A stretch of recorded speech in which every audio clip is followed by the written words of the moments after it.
Hello everyone. तो आज हम लोग स्टार्ट करते हैं जो केमिस्ट्री का अपना लास्ट चैप्टर है, chapter number 5, periodic classification of elements. ठीक है, बोर्ड्स में इसमें काफ़ी इजी क्वेश्चन आता है, बट क्योंकि ये लास्ट चैप्टर है सीक्वेंस में तो बहुत बार हम लोग इसको इग्नोर कर देते हैं, थोड़ा कम मेहनत करते हैं, कम पढ़ाई करते हैं इस पर। बट रिलेटिवली इस पे क्वेश्चंस काफ़ी सिंपल आते हैं। Even if you do just in text and exercise questions तो हमारा काम बन जाएगा बोर्ड्स में।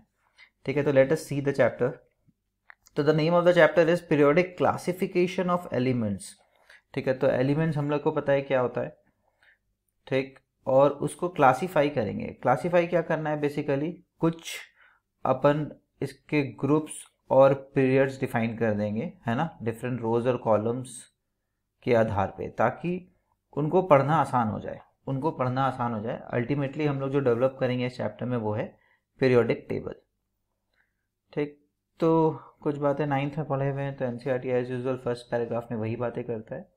इन class ninth we have learn that matter around us is present in the form of elements, compounds and mixtures. तो examples, for example carbon is element, ठीक, CO2 is a compound. ठीक, mixture हम लोग different element को मिला करके भी बना सकते हैं। फॉर एग्जांपल तुमने ग्रेफाइट कार्बन का एक फॉर्म है, ठीक है, कार्बन का एक फॉर्म है, और आयरन को मिला दिया तो क्या बना, मिक्सचर बना। वैसे ही अपन क्या कर सकते हैं, पानी के साथ कोई एसिड को मिला दिए HCl तो हमारा क्या बन गया, मिक्सचर बन गया। या फिर लेमन वाटर एक मिक्सचर बन गया। ठीक है, तो हम लोग क्लास 9 में पढ़े मिक्सचर, एलिमेंट्स, कंपाउंड, ये सब का डिफरेंसेस।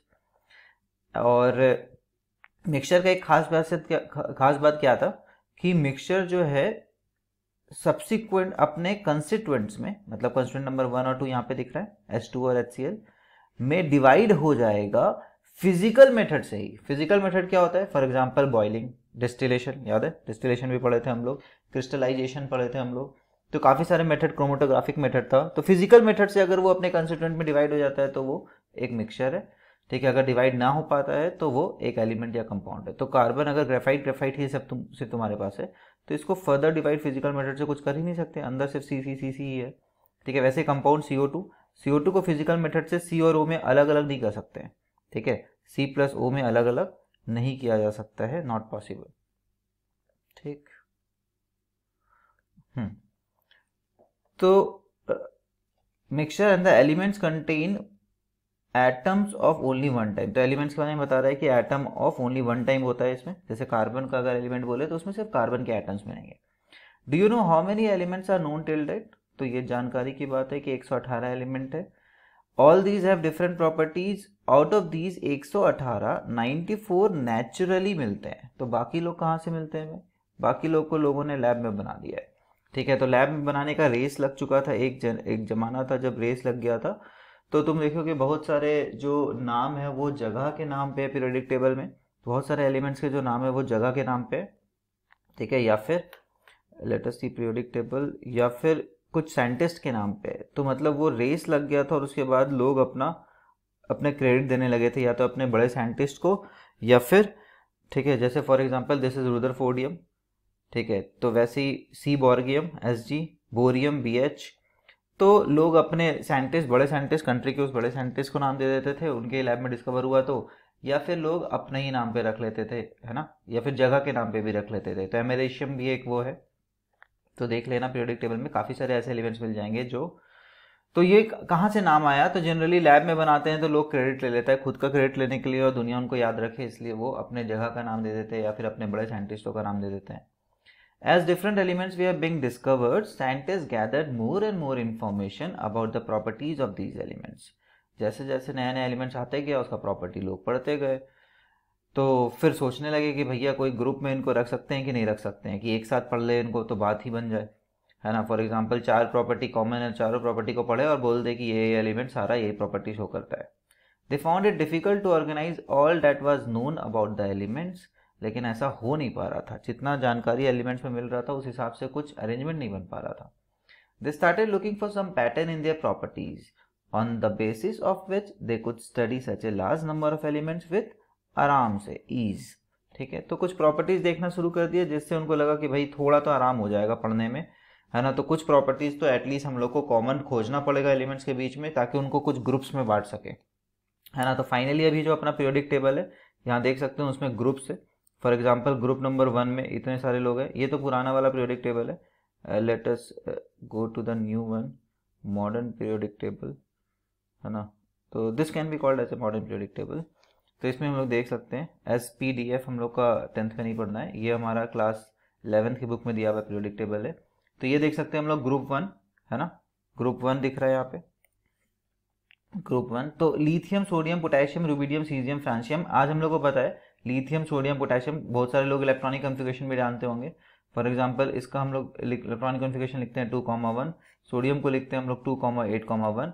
तो इसका भी वैलेंसी 1, इसका भी वैलेंसी 1, ठीक है। तो आज हम लोग को पता है ये वैलेंसी 1 वाले लोग हैं, तभी इनको सेम ग्रुप में रखा गया है, ताकि इनका पता चल जाए कि आराम से एक छोड़ते हैं ये, और सारे लोग एक प्लस साइन वाला आयन बना देते हैं, कटायन इनफैक्ट, है ना, ऐसे कटायन बना देते हैं। तो ऐसा वाला प्रॉपर्टीज़ हम लोग उस समय भी खोज रहे थे। उतना ज़्यादा एडवांस नहीं था, इलेक्ट्रॉन का डिस्कवर हुआ नहीं था, तो इतना अंदर हम लोग को इलेक्ट्रॉनिक कॉन्फ़िगरेशन वगैरह नहीं पता था, ठीक है। आज जैसे पता है वैसे उस समय नहीं पता था।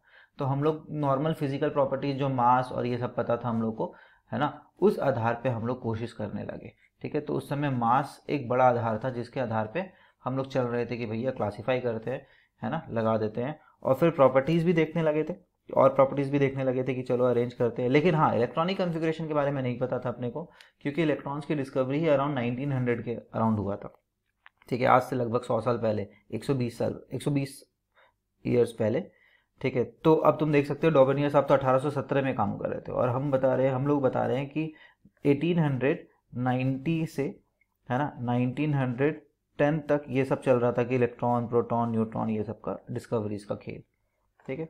तो देख लेते हैं लाइन से क्या बोल रहा है। Making order out of chaos. Chaos मतलब क्या होता है कि भैया जैसे होता है ना कि क्लास में जैसे ही टीचर बाहर जाते हैं तो सब रैंडमली इधर उधर हल्ला करने लगता है, इधर उधर घूमने लगता है, तो उसको बोलते हैं केओटिक सिचुएशन डेवलप हो गया, केओटिक सिचुएशन, ठीक है। तो रैंडमनेस, हलचल, आर्बिट चीज़ें चल रहा है दुनिया में, ठीक है। तो ऑर्डर नहीं है, क्लास में कोई डिसिप्लिन नहीं है, ऑर्डर नहीं है, लोग अपने अपने जगह बैठे हुए नहीं है, कोई भी कहीं घूम रहा है, कोई बैठा हुआ है, कोई चेयर पे खड़ा है, कोई टेबल पे खड़ा हो गया है, कोई इधर बात कर रहा है, कोई नया ग्रुप्स बना रखा है, तो उनको केओटिक सिचुएशंस बोलते हैं। तो वैसे ही हमारा पीरियोडिक टेबल के एलिमेंट्स जो है, टेबल तो बना नहीं था, तो एलिमेंट्स ना केओस क्रिएट कर रहे थे साइंटिस्ट के ब्रेन में, कि समझ ही नहीं आ रहा है कि इसको कैसे अरेंज करें। Early attempts at the classification of elements. तो अर्ली अटेम्प्ट्स हम लोग पढ़ने वाले हैं। We have been learning how various things और living beings can be classified on the basis of their properties, है ना। प्रॉपर्टीज के दम पे तो हम लोग लिविंग बींग्स वगैरह को भी क्लासीफाई कर देते हैं। क्लासिफिकेशन पढ़े है ना, क्लासिफिकेशन डाइवर्सिटी चैप्टर पढ़े थे हम लोग क्लास 9th में। उसमें देखे थे कि different plant kingdom, animal kingdom, animalia, Plantae, है ना, ऐसा वाला किंगडम्स डिफाइन किया था। उसके अंदर भी डिफरेंट सब ग्रुप्स हमने डिफाइन किया था। विटेकर साहब ने पूरा क्लासीफाई कर दिया था हम लोग के लिए, और हम लोग को समझ में आ गया था कि अच्छा कुछ कैरेक्टरिस्टिक वो देख रहे हैं जिसके आधार पर क्लासीफाई कर रहे हैं। वैसे ही हम लोग एलिमेंट्स को क्लासीफाई करेंगे। Even in other situation we come across instances of organisation based on some properties, ठीक है। और भी बहुत सारे दुनिया में हम लोग देखें कि प्रॉपर्टी के दम पे लोग अरेंजमेंट कर रहे हैं दुनिया में। फॉर एग्जाम्पल एक शॉपकीपर को भी दिमाग है कि सोप्स को अलग जगह रखो, है ना, और बिस्कुट्स को अलग जगह रखो। क्यों?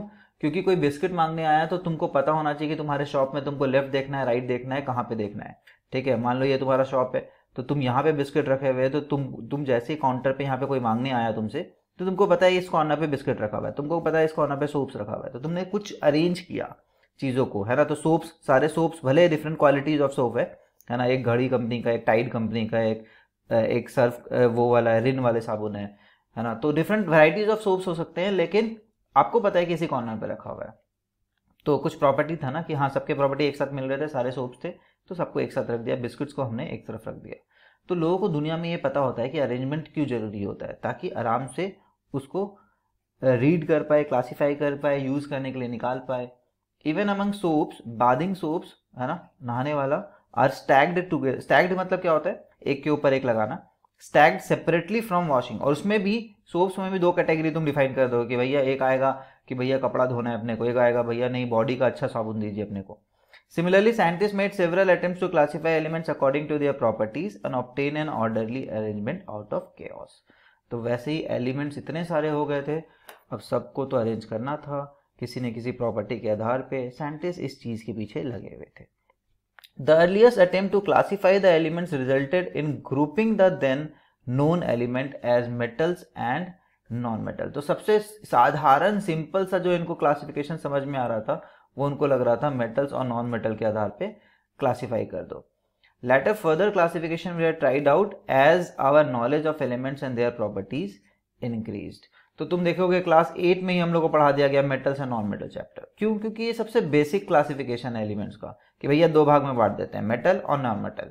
जो सुंदर दिखता है, नहीं चमकदार दिखता है, उसको मेटल बोल देंगे। जो आवाज करता है उसको मेटल बोल दिए थे, सोनरस। जो good conductor of heat and electricity निकला उसको हम लोग मेटल बोल दिए थे। तो ऐसे ही हम लोग मेटल्स को भी फर्दर डिवाइड करेंगे, जैसे ग्रुप 1 और ग्रुप 2 में हम लोग देखे थे। यहाँ पे ये पूरा ग्रुप 1 में भी मेटल्स है, पूरे ग्रुप 2 में भी मेटल्स है ना। तो हम लोग को ऐसे ही डिफाइन करेंगे, हम लोग ऐसे ही और अंदर प्रॉपर्टीज में जाएंगे कि भैया ये जो है सिर्फ चमकदार है उससे नहीं चलेगा अपना, और फर्दर ग्रुप्स बनाइए ताकि हमारा पढ़ाई थोड़ा आसान हो जाए। ठीक है, मेटल्स को या फिर एलिमेंट्स को पूरा एज ए होल समझना थोड़ा ईजी हो जाए। ठीक है, यहाँ पे एक फिगर है, फिगर 5.1, देखते हैं क्या कर रहे हैं ये लोग। Imagine you and your friend have found pieces of an old map to reach a treasure, है ना। ट्रेजर समझते हो ना, खजाना। खजाना की खोज वाला एक मैप मिल गया अपने को, है ना, जिससे खजाना खोज सकते हैं।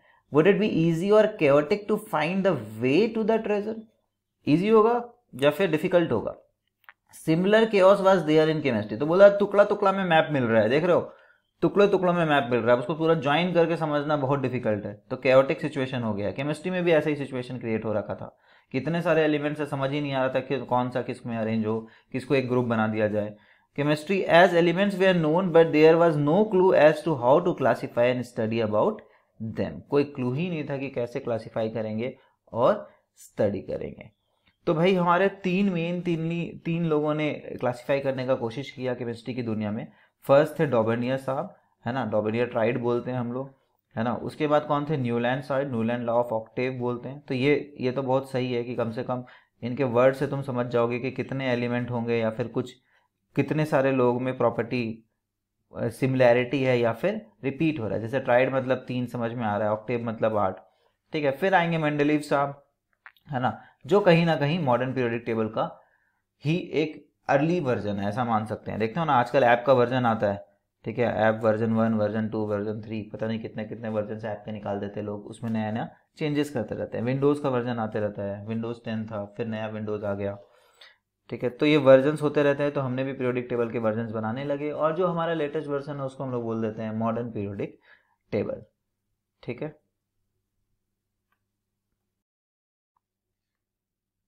तो सबसे पहले अपन देखेंगे डॉबर्नियर्स का ट्राइड क्या था।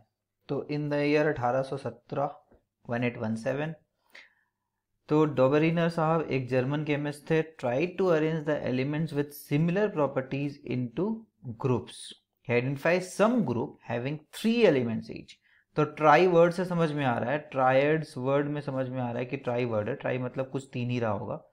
तो 3 का ग्रुप बनाया एलिमेंट्स का, है ना, डॉबर्नियर साहब ने। So he called these groups triads. Dobiner showed that when the 3 elements in a triad were written in the order of increasing atomic mass, मतलब मान लेते एक का मास 2 है ना, 2 ग्राम, ग्राम्स में ले लेते हैं, एक का 4 है, एक का 6 ग्राम है। तो उन्होंने क्या बोला, the atomic mass of the middle element, उन्होंने ऐसे लोगों को अरेंज किया, है ना, एलिमेंट ए बी सी मान लेते हैं, ऐसा ही अरेंज किया उन्होंने, 3 का ग्रुप बनाया, जिसमें उन्होंने देखा कि ए और सी का मास जब करेंगे, पहला और आखिरी का जब मास को ऐड करेंगे, ठीक है, the atomic mass of the middle element was रफली the average of atomic mass of the 2 elements. तो मिडिल वाला का जो मास है वो एवरेज आएगा ए और सी। एवरेज मतलब क्या होता है, दोनों को ऐड कर दो और डिवाइड बाय 2 कर दो। आ गया? ठीक है, आ गया। जिन लोगों ने एपी पढ़ा है उनको ये समझ में आ जाएगा, ऐसा एपी में भी होता था। फॉर एग्जाम्पल 3 नंबर एपी में है, याद करो, ए बी सी, है ना। ये एक्स्ट्रा इन्फॉर्मेशन है ना, जिसको एपी थोड़ा डाउट होता है वो ना देखे। तो देखो एपी में क्या होता था, कॉमन डिफरेंस होता था ना, तो B minus A equal to C minus B, third minus second term is equal to second minus first term, क्योंकि डिफरेंस सेम होगा हमेशा। ठीक है, तो इसको तुम थोड़ा सा और मैनिपुलेट करोगे, है ना। बाहर वाले लोग बड़े मैथमेटिशियन लोग होते थे, उन लोगों ने हमें मैनिपुलेट किया, ऐसे ही मैनिपुलेट किया। ठीक है, तो B minus A is equal to C minus B होगा। ठीक है, यहाँ से हम लोग देखो ए प्लस सी को एक तरफ ले आओ, ए इधर गया एलएचएस से आरएचएस में गया तो प्लस में आ गया, ए प्लस सी हो गया, माइनस बी उधर गया तो बी हो गया। तो देखो B is equal to A plus C by 2 आ रहा है। ठीक है, तो इनडायरेक्टली ये भी बोल सकते थे कि ऐसे वाले तीन तीन लोगों को अरेंज किया वो जो वो एपी में थे, जो एपी में थे, है ना। या फिर इसको इनडायरेक्टली आसान तरीके से बोलने का तरीका क्या है कि फर्स्ट और लास्ट वाला का जो एवरेज है वो मिडिल के बराबर आएगा। फर्स्ट और लास्ट वाला का जो एवरेज है वो मिडिल के बराबर आता है। ठीक है, तो अब देखते हैं इन्होंने कितना ट्राइड बना पाया भाई, ये भाई साहब कितने ट्राइड बना पाए, ये भी तो इंपॉर्टेंट है। तो for example take the triad consisting of lithium, sodium and potassium with the respective atomic mass इतना इतना एंड इतना। ठीक है, तो देखते हैं इन दोनों को जोड़ के देखे क्या। तो लिथियम वाला को जोड़ के देख लेते हैं, ये 7 है ये 39 है। ठीक है, 7 + 39 बाई 2 करके देख लेते हैं। ठीक है, 9764 बाई 2 23 आ रहा है, हाँ बिल्कुल आ रहा है। तो मतलब लिथियम, सोडियम और पोटेशियम एक ट्राइड तो है। ठीक है, यहाँ पे है कहीं पे ग्रुप बी ग्रुप सी, नहीं है। ठीक है, नीचे नहीं है। तो बोला what is the average of the atomic mass of lithium and potassium, तो हम लोग देखे 23 आ रहा है। How does this compare with the atomic mass of sodium, sodium भी 23 आ रहा है। तो पहला और आखिरी को जोड़े, पहले इंक्रीजिंग ऑर्डर में लगा लेना, पहला और आखिरी तभी बोल सकते हैं जब इंक्रीजिंग ऑर्डर में लगाए। ठीक है, इन्होंने क्या बोला, the atomic mass of the middle element, कब, जब ऑर्डर ऑफ इंक्रीजिंग एटॉमिक मास में लगा चुके हो, वाज रफली the average of the atomic mass of the other two elements. फिर यहाँ पे क्या लिखा हुआ है, given below are some groups of 3 elements, these elements are arranged downwards in order of increasing atomic mass, find out which of the following groups form Daubeney का tried. ठीक है, तो इसको जोड़ के फटाफट देख सकते हैं, ये रहा ग्रुप 1, ठीक है, ग्रुप ए है ये रहा, और ग्रुप ए में ये 3 एलिमेंट्स है। ठीक है, इंक्रीजिंग एटॉमिक मास में है क्या, बिल्कुल है। तो 14 और 74 को जोड़ देते हैं लगभग, है ना, और डिवाइड बाई 2 कर देते हैं, 8 बाई 2 कितना आ रहा है 44। क्या ये 44 है मिडिल वाला का, नहीं है, तो ये ट्राइड होगा क्या, ये ट्राइड नहीं है। नेक्स्ट आते हैं 40 और 137। ठीक है, तो 40 + 137, 40 + 137 अप्रॉक्सीमेटली कर लेते हैं, डिवाइड बाई 2 कर देते हैं, 7 7 1 बाई 2, 2 8 जा 16, फिर 17 बचा, लगभग ऐसा आ रहा है। तो लगभग सेम है क्या, 88 के अराउंड, हाँ बिल्कुल है। तो इसको हम लोग ट्राइड मान लेंगे, लगभग होगा, है ना, उतना एक्यूरेट कैसे आ सकता है। हम लोग को तो बस अरेंज करना है 3 लोगों की, लगभग फर्स्ट और लास्ट का एवरेज मिडिल के बीच में के लगभग आ जाए। ठीक है, अब लास्ट वाला देखते हैं 126 और 35। तो 126 + 35 बाई 2 कर लेंगे, है ना, या फिर 127 कर लो क्योंकि 0.9 है। तो 7 + 5 2, 3 + 2 5 और 1 6, 162 by 2 that is equal to 81। तो लगभग ये भी आ रहा है उतना, ऐसा मान लेंगे। ठीक है, तो ग्रुप बी और सी अपना ट्रायड बना रहा है। तो नीचे देखो लिखा हुआ है, you will find that group B and C form triad. Daubeney could identify only 3 triad from the elements known at that time. Hence, this system of classification into triad was not very useful. तो बोला जितने भी elements उस समय जाने जाते थे उसमें से सिर्फ 3 ट्राइड आप बना पाए हो। अब 3 ट्राइड बना पाए आप तो आपको बहुत ज़्यादा इज्जत तो दुनिया देने से रहा। ठीक है, ये देखो tried number 1 lithium, sodium, potassium, 2 calcium, strontium, barium, तो ये अपना ग्रुप बी यही था। ठीक है, और ये रहा अपना ग्रुप सी वाला लोग, calcium, bromine, sorry chlorine, bromine and iodine भी एक ट्राइड बना रहा है। ठीक है, तो एटलीस्ट ये 3 ही ट्राइड है, तो आई वुड से कि यू कैन रिमेंबर देम, ताकि जब एग्जाम में लिखना हो, क्वेश्चन आए 2 मार्क्स में, डॉबेनियस आपको एक्सप्लेन करो, तो एग्जाम्पल दे के समझाना है कि भाई उनका ट्राइड ये था, उन्होंने सक्सेसफुली 3 ही ट्राइड बना पाए थे। ठीक है, तो ये एक लिमिटेशन हो गया कि उनका सिर्फ 3 ही ट्राइड बन पा रहा है। तो एक जानकारी जो 10th का एनसीईआरटी नहीं दिया हुआ वो ये कि जब ये काम कर रहे थे 1817 में, तो लगभग कितने एलिमेंट्स थे। उन्होंने 3 ट्राइड बनाया, ठीक है, मतलब 9 एलिमेंट्स तो सक्सेसफुली उन्होंने अरेंज कर दिया 3 के ग्रुप में, लेकिन आउट ऑफ कितने टोटल थे, कैसे मान लें कि अनसक्सेसफुल थे। ठीक है, तो ये चीज़ अपने क्लास 11th में दिया हुआ है कि टोटल अपने पास जो थे, है ना, वी कैन सी हियर कि टोटल अपने पास 1800 के अराउंड 31 एलिमेंट्स थे, और 1865 आते आते 63 हो गए थे। ठीक है, तो 1817 में वो काम कर रहे थे, 1817 में। ठीक है, तो 1817 में अपने पास कितने थे, लगभग 31 एलिमेंट्स। तो मान लेते हैं 31 में से 9 किया तो उसको सक्सेसफुल नहीं मान सकते उतना ज़्यादा, क्यों, क्योंकि कितने लोग छूट गए हैं अभी तक, अभी भी कितने लोग छूट गए हैं, लगभग 22 एलिमेंट्स को इन्होंने किसी भी तरह से कोई क्लासिफिकेशन नहीं कर पाए, कोई ट्रेंड नहीं खोज पाए। ठीक है, तो डॉबेरिनर साहब को हम लोग बोलेंगे ठीक है, पहला काम किया इसलिए इज्जत दे रहे हैं, बट उतना भी सक्सेसफुल नहीं थे।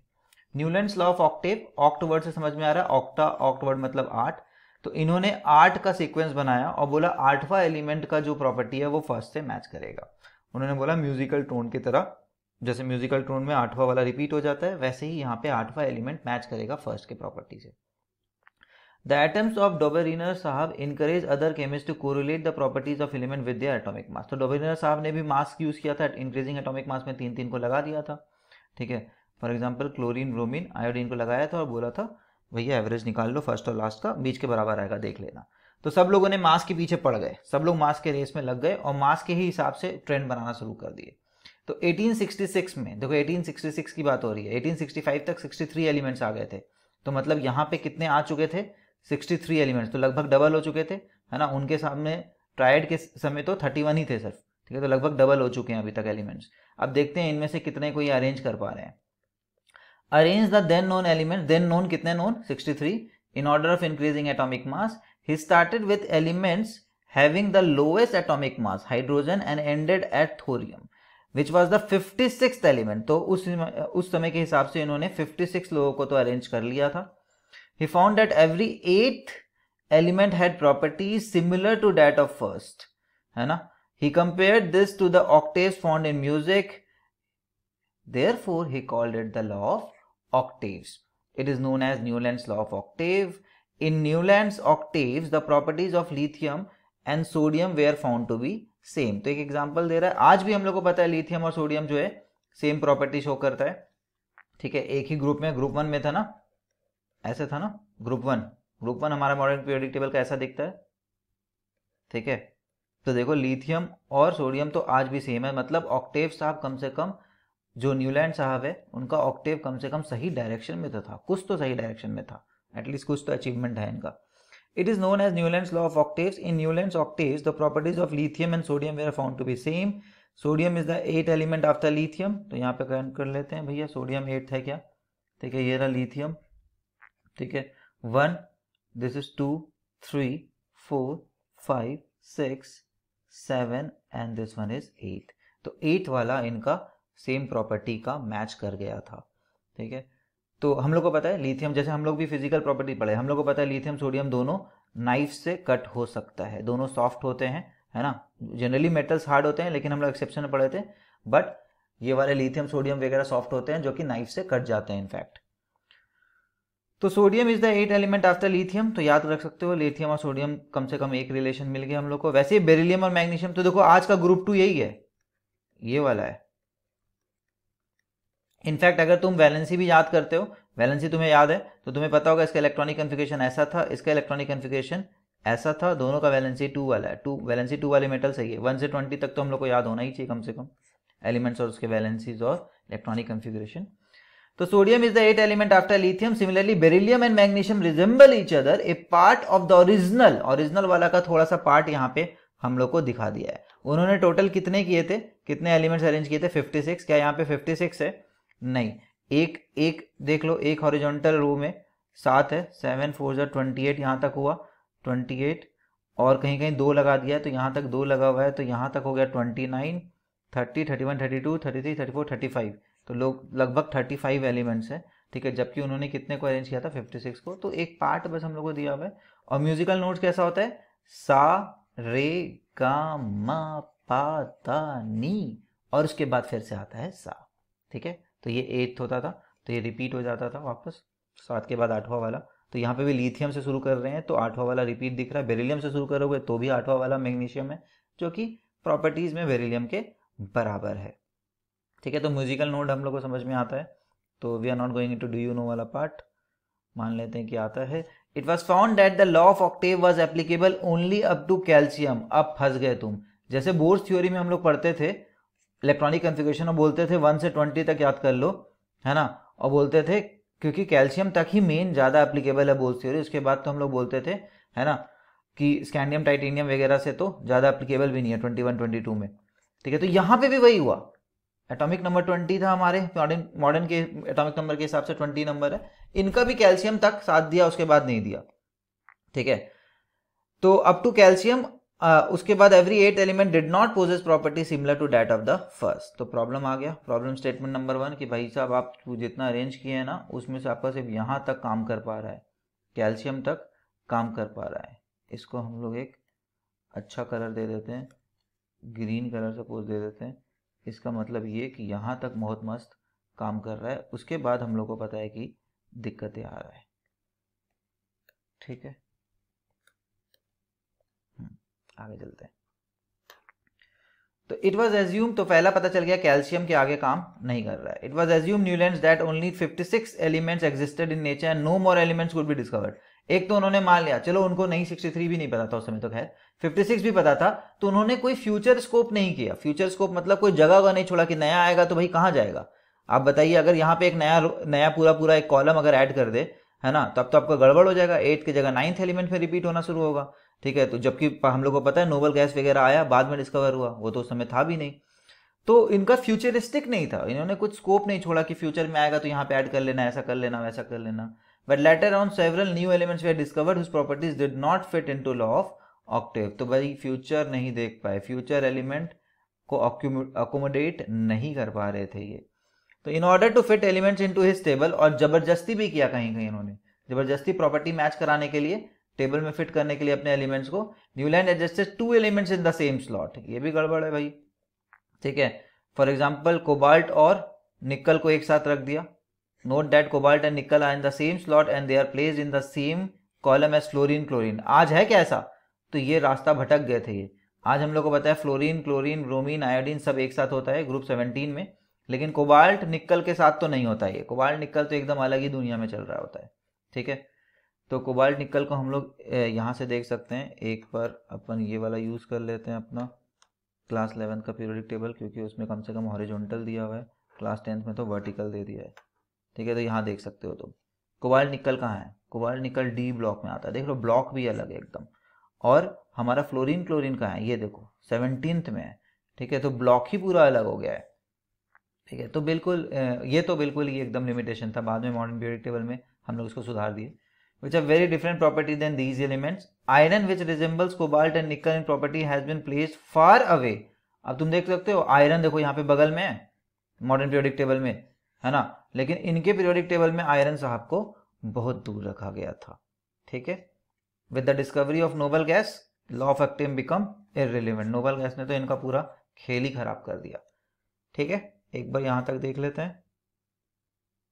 तो लाइटर एलिमेंट के साथ ही सिर्फ काम किया इनका, कैल्शियम के बाद तो सारा फ्लॉप था, स्कीम ही फ्लॉप हो गया था।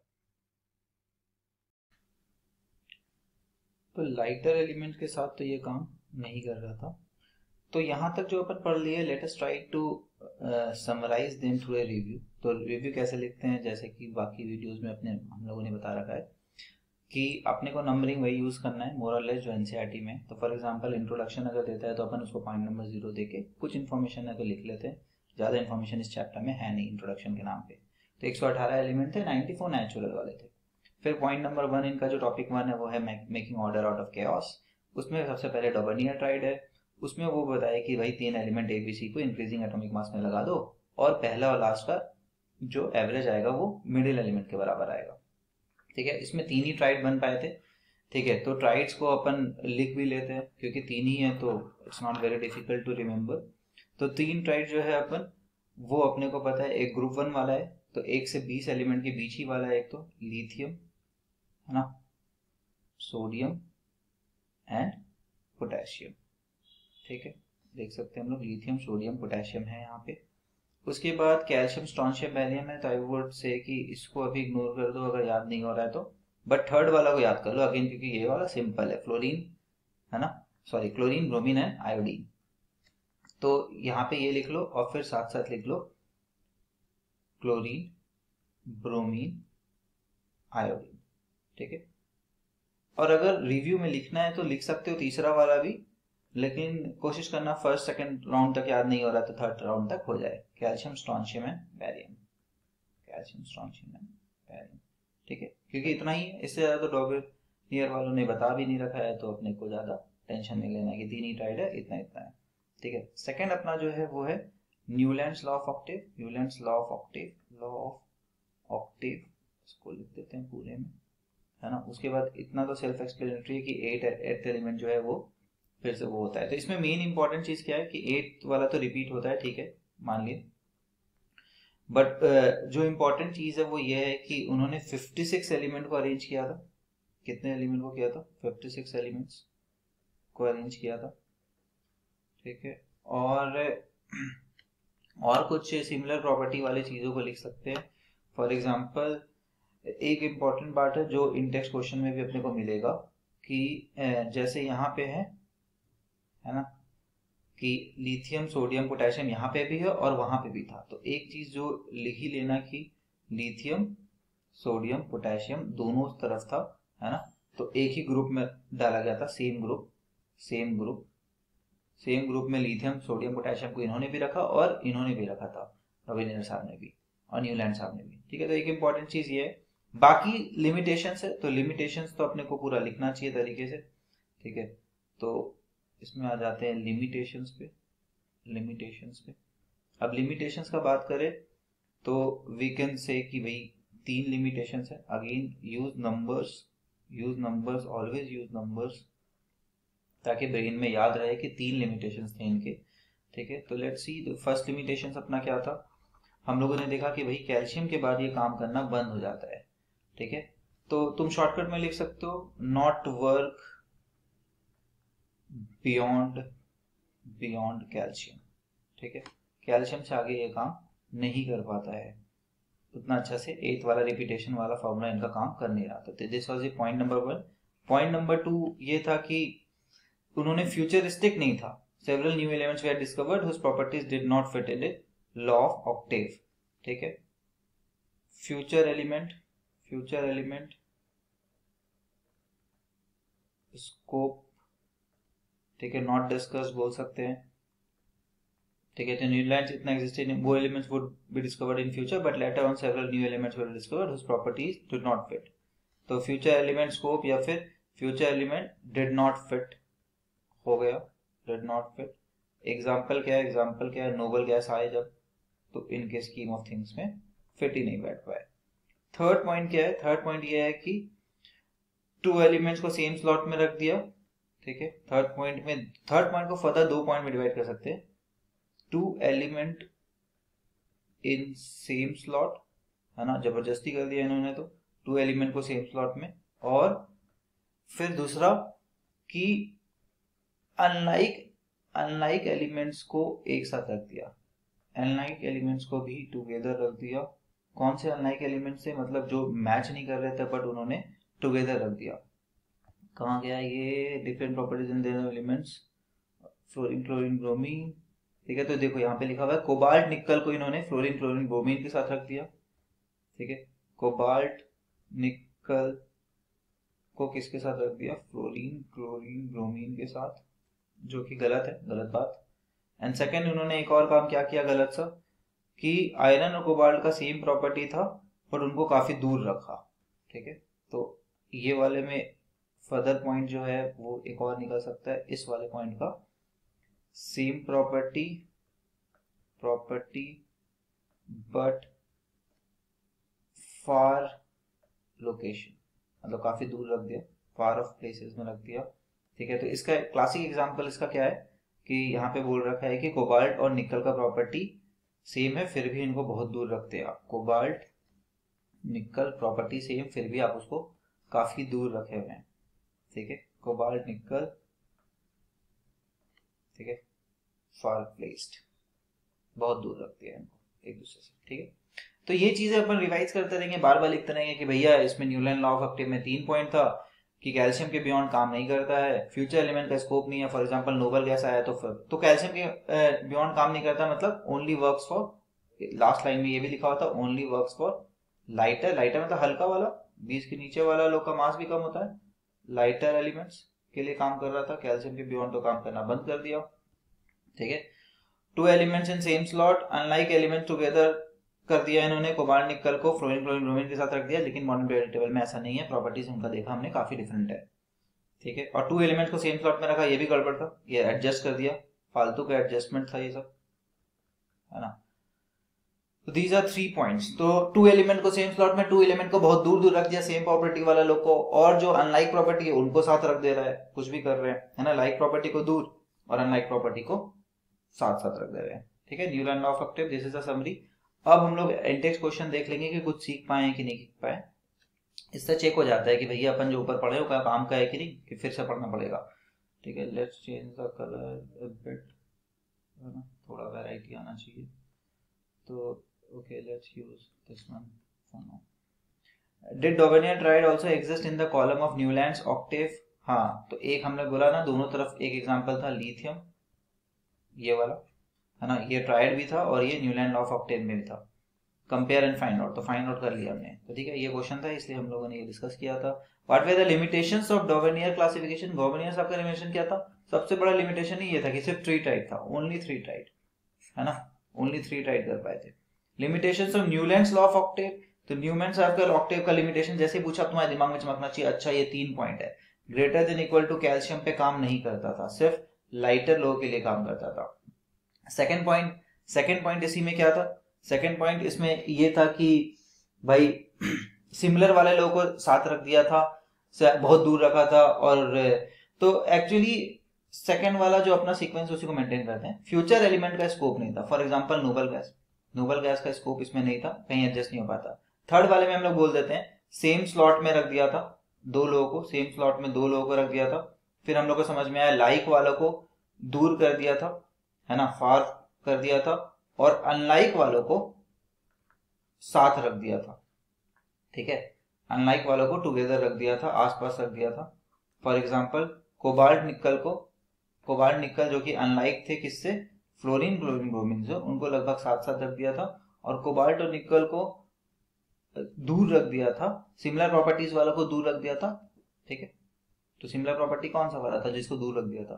तो देखो एक एक एग्जांपल तो याद रखना पड़ेगा। तो यहाँ पे लिखा हुआ था क्लियर कट, ठीक है, very different property than these elements. Iron which resembles cobalt and nickel, उसको बहुत दूर रख दिया था। ठीक है, तो आयरन को मेंशन करना जरूरी हो गया, कोबाल्ट निकल से दूर रख दिया गया था Fe को। ठीक, यहाँ पे लिख लेना Fe, यहाँ पे हम लोग Fe नहीं लिखे थे। ठीक है, क्लियर। तो मोर और लेस अपना रिव्यू अगर सही है तो सारे क्वेश्चंस हो जाएंगे, कोई भी क्वेश्चन फंसना नहीं चाहिए, फंसेगा नहीं। ठीक है, तो next part is making order out of chaos. तो थोड़ा भाई ऑर्डर बना लेते हैं अपन, क्योटिक इक्वेशन से बाहर आ जाते हैं। अब कौन सा वाला पढ़ेंगे? मेंडलीव साहब का, यही अल्टीमेटली मॉडर्न पीरियोडिक टेबल को का सीड है, बोल सकते हैं कि भैया फाइनली इसी के आधार पे मॉडर्न पीरियोडिक टेबल डिफाइन हो रहा है या फिर डिस्कवर होगा। Even after the rejection of Newland law of octave many scientist continue, लोग समझ नहीं रहे थे कि भाई एटॉमिक मास काम नहीं कर रहा है। बहुत सारे साइंटिस्ट लोग कंटिन्यू किए for a pattern that correlated the properties of element with their atomic mass. तो लोग सुधर ही नहीं रहते कि भाई एटॉमिक मास के पीछे ही पड़ गए, मान लिए कि फंडामेंटल प्रॉपर्टी एटॉमिक मास ही है। ठीक है, इनफैक्ट मेंडलीव साहब भी मानेंगे, लेकिन यहीं पे मॉडर्न पीरियोडिक टेबल डिफरेंस आ जाएगा। बट मेंडलीव साहब समझदार थे, सिर्फ एटॉमिक मास को ही आधार नहीं माने। The main credit for classification element, classifying elements goes to Mendeleev साहब, रशियन के केमिस्ट थे, रशिया के थे, ऊपर वाले लोग जर्मनी वाले लोग भी थे। He was the most important contributor to the early development of a periodic table of elements, wherein the elements were arranged on the basis of their fundamental property. अब इनके हिसाब से फंडामेंटल प्रॉपर्टी क्या है भाई? मास। इनके हिसाब से भी फंडामेंटल प्रॉपर्टी क्या है? मास है। ठीक है, एंड ऑल्सो, लेकिन ये साथ साथ सिर्फ एटॉमिक मास ही नहीं, साथ साथ ये क्या देख रहे थे? केमिकल प्रॉपर्टी भी देख रहे थे। ठीक है, तो अपन रिव्यू में जो अपना थर्ड पॉइंट आएगा वो आएगा मेंडलीव साहब का। ठीक है, यहाँ पे अपन मेंडलीव साहब का जो लिख देंगे कुछ बातें। For example the first thing is कि एटॉमिक मास तो उनका फंडामेंटल था ही। ठीक है, फंडामेंटल एटॉमिक मास था, लेकिन साथ साथ उन्होंने और क्या देखा, क्या चीज पे ध्यान दिया और अरेंज करने का कोशिश किया, किसको इज्जत दिया? इनफैक्ट सिमिलैरिटी इन केमिकल प्रॉपर्टी को उन्होंने काफी इज्जत दिया। उनका जीवनी यहाँ पे लिखा हुआ है रशिया वाले, इनसे बोर्ड में तो क्वेश्चन आना नहीं है, आप पढ़ सकते हो for the sake of knowledge. Mendeleev जब शुरू किया अपना काम तो 63 हो चुके थे, है ना। इसके पहले तक कितने थे? 56। उसके पहले 31 थे, ऑल्दो एनसीईआरटी में नहीं लिखा हुआ है, बट ये वाला पार्ट लिखा हुआ है कि 56 को अरेंज किया था। न्यूलैंड साहब ने, और मेंडलीव के समय आते आते 63 हो गया। इंटरेस्टिंग बात क्या है ना, मुझे तो नंबर्स दिखते हैं, ये भी 7 का टेबल है, ये भी 7 का टेबल है ना, 7 9 63, 7 56, तो याद करने में आसान हो सकता है। He examined the relationship between the atomic mass of the elements and their physical and chemical properties। ठीक है, फिजिकल प्रॉपर्टी तो देखा ही, वो तो सभी लोग देख रहे थे। एटॉमिक मास एक तरह का क्या है, ठीक है, एक तरह का फिजिकल प्रॉपर्टी एटॉमिक मास भी है, बट ठीक है, लस्चरस और ये सब भी प्रॉपर्टी होता था ना, जिसमें मेटल्स और नॉन मेटल को अलग करते थे, वो सारे फिजिकल प्रॉपर्टीज होते थे, hard, lustrous. Among chemical properties, Mendeleev concentrated on the compounds formed by elements with oxygen and hydrogen। ये इंपॉर्टेंट है। केमिकल में कौन सा वाला कंपाउंड देख रहे हैं, ये केमिकल प्रॉपर्टी में कौन सा वाला कंपाउंड देख रहे हैं, ऑक्सीजन और हाइड्रोजन के साथ जो कंपाउंड बन रहा है। अरे क्योंकि मान लो अपन लिथियम पढ़ रहे हैं, तो लिथियम का कोई कंपाउंड बनेगा तभी तो इसको रिलेट करोगे। मैग्नीशियम पढ़ रहे हैं, मैग्नीशियम का कंपाउंड किसी कॉमन एलिमेंट के साथ बनना चाहिए ना, तो ऑक्सीजन इसके लिए काफी अच्छा काम कर रहा था। क्यों? क्योंकि दुनिया के ऑलमोस्ट सारे एलिमेंट्स तुम देख सकते हो, ऑलमोस्ट सारे एलिमेंट ऑक्सीजन के साथ कंपाउंड तो बना ही देते हैं, ठीक है। तो he selected hydrogen and oxygen as they were very reactive. अब रिएक्टिव इसीलिए तो सबके साथ जुड़े हुए मिलते हैं। And form compound with most elements, तो फिर एलिमेंट्स को आपस में कंपेयर करना आसान हो जाएगा, क्योंकि एटलीस्ट उसका जो सेकंड वाला पार्ट है वो कॉमन है। तो अब तुम रिलेट कर सकते हो, भैया ऑक्सीजन वाला किसका कैसा ऑक्साइड बना। जैसे हम लोग को पता चल गया बाद में, मेटल ऑक्साइड कैसा था, बेसिक था। नॉन मेटेलिक ऑक्साइड कैसा था, एसिडिक था। तो कुछ क्लासिफिकेशन का आधार तो मिल गया ना कि, और फिर एसिडिक में भी सारा लोग का, अगर मान लो सेम टाइप का एसिड आया, सेम टाइप का पीएच आया, तो समझ जाएंगे अच्छा एक टाइप के लोग तो रहे होंगे, हो सकता है। तो मतलब हिंट है, these are the just the hints. ऐसे काफी सारी चीजें ये लोग चेक कर रहे थे। द फॉर्म, हाँ, क्योंकि इलेक्ट्रॉनिक की दुनिया तो अभी आई नहीं थी ना इनके लाइफ में, इलेक्ट्रॉन तो डिस्कवर ही नहीं हुआ था। द फॉर्मूला ऑफ, देखो मेंडलीव साहब कौन से ईयर के थे, देख लो एक बार ईयर देख लेते हैं, ठीक है। 1834 में तो जन्म हुआ था इनका, ठीक है। तो इलेक्ट्रॉन्स, और 1907 तक काम किया। इलेक्ट्रॉन तो डिस्कवरी 1900 में हुआ था, ठीक है। तो मेंडलीव साहब के पास भी इलेक्ट्रॉन का तो आधार नहीं था उस समय, ना इलेक्ट्रॉनिक कन्फिगरेशन था। इलेक्ट्रॉन डिस्कवर होगा उसके बाद कितने दिन बाद तो इलेक्ट्रॉनिक कन्फिगरेशन और ये सब आएगा। The formula of the hydrides and oxides formed by an element were treated as one of the basic property of an element for its classification। ठीक है, तो फॉर्मूला कि भैया देखो, अब फॉर्मूला अब तुमको समझ में आया कि लिथियम का ही फॉर्मूला यही आया ऑक्साइड का, पोटेशियम का भी यही आता है, ठीक है, और सोडियम का भी यही आता है। समझ में आ गया, अच्छा ये सारे एक साथ रख सकते हैं। He then took 63 cards. अब कार्ड खेलेंगे, ये एक प्रॉपर्टी वाला में एक एलिमेंट का नाम लिखेंगे और एक के नीचे एक कार्ड पिनिंग करने लगेंगे। आज भी हम लोग बोर्ड यूज करते थे जिसमें पिन है, अब तो टेक में आ गए थे बहुत ज्यादा, बट थोड़े दिन पहले तक भी वो बोर्ड यूज होते थे जिसमें पिनिंग करते थे हम लोग एक के नीचे एक, चीजें अपने याद रखने के लिए, है ना। He then took 63 cards, on in each card he wrote down the properties of one element।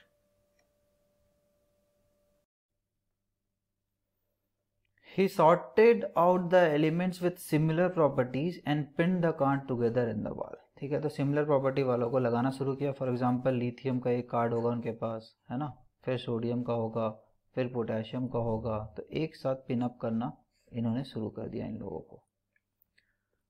He observed that most of the elements got a place in the periodic table। इस तरह से मैक्सिमम लोगों को एक place मिल गया, और साथ साथ देखा कि इंक्रीजिंग ऑर्डर में भी लगा पा रहे हैं। ठीक है, तो प्रॉपर्टी को तो ध्यान दिया ही, साथ साथ देखा कि हाँ इंक्रीजिंग ऑर्डर भी मोर और लेस एटॉमिक मास वाला हो ही जा रहा है।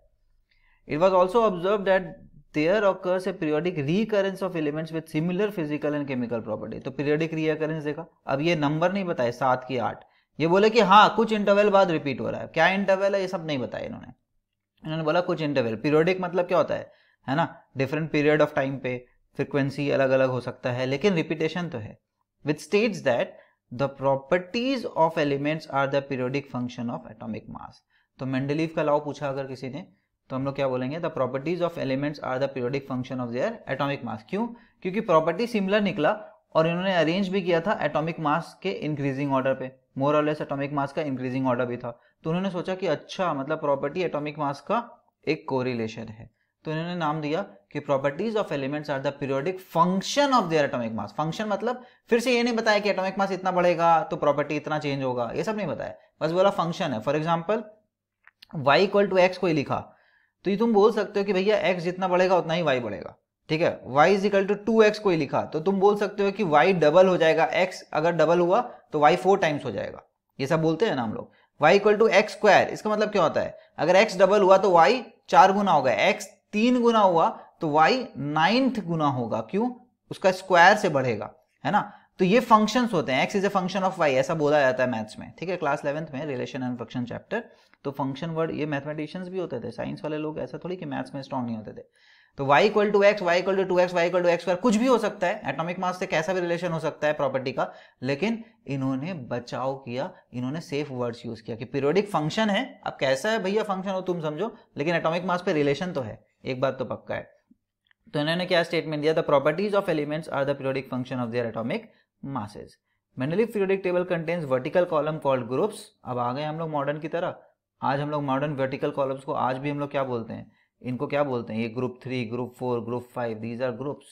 वर्टिकल वालों को हम लोग बोलते हैं ग्रुप्स और हॉरिजॉन्टल वालों को हम लोग बोलते हैं पीरियड्स, ठीक है। मॉडर्न पीरियोडिक टेबल में भी यही कन्वेंशन है, दीज आर पीरियड्स, ठीक है। पीरियड नंबर 1, 2, 3, 4, 5, 6, 7, ठीक।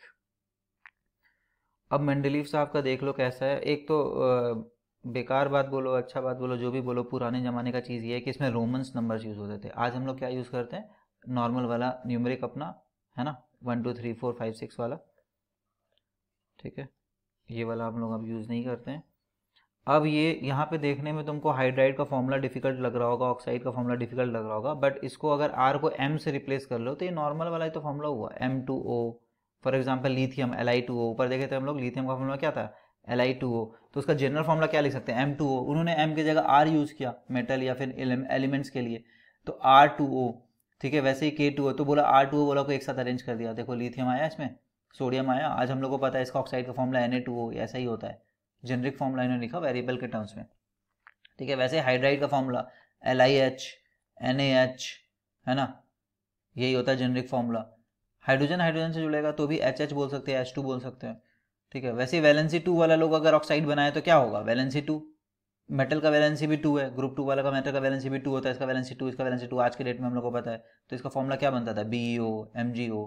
तो इन्होंने इसी तरह से क्लासिफिकेशन दिया अपना कि भाई ये ऑक्साइड और हाइड्राइड का फॉर्मूला हम देख लिए हैं और उस हिसाब से हम एलिमेंट्स को लगा दिए हैं कि जो एलिमेंट का ऐसा ही वाला फॉर्मूला आ रहा था उसको एक साथ रख दिए, ठीक है। फिर एटॉमिक मास देखे तो मोर और लेस एटॉमिक मास भी इंक्रीजिंग ऑर्डर पे आ रहा है, ऑल्दो इसका आलोचना होगा, एटॉमिक मास का आलोचना होगा अभी, ठीक है, लेकिन क्रिटिसाइज लोग करेंगे तो जरूर, लेकिन मोर और लेस उनका सही सिस्टम था, उसके इसके ही आधार पे हम लोग मॉडर्न पीरियोडिक टेबल की ओर बढ़ेंगे। मेंडलिव पीरियोडिक टेबल कब हुआ था, 1872 में। देखो 1872 तक कहाँ इलेक्ट्रॉन्स प्रोटॉन डिस्कवर हुआ था। In the formula of oxides and hydrides at the top of the column the letter R is used to represent any element, ठीक है, हम समझ गए, एनी एलिमेंट का ही है ये। Note the way formula are written, for example the hydride of carbon is CH4, तो यहाँ पे हम लोग वो क्या लिखे होंगे, RH4 is written as RH4, oxide is CO2 is RO2, clear. तो I hope this part is clear. इनका अचीवमेंट बता देते हैं भाई साहब, इनका अचीवमेंट क्या है।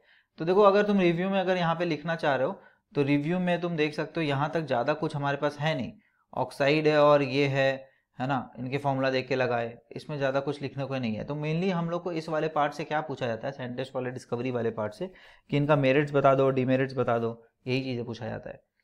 So while developing the periodic table, there were a few instances where Mendeleev had to place an element with a slightly greater atomic mass. आ गया क्रिटिसाइज कि एटॉमिक मास भैया आपका एकदम पूरा फिट नहीं बैठ रहा, पूरा इंक्रीजिंग ऑर्डर में नहीं है।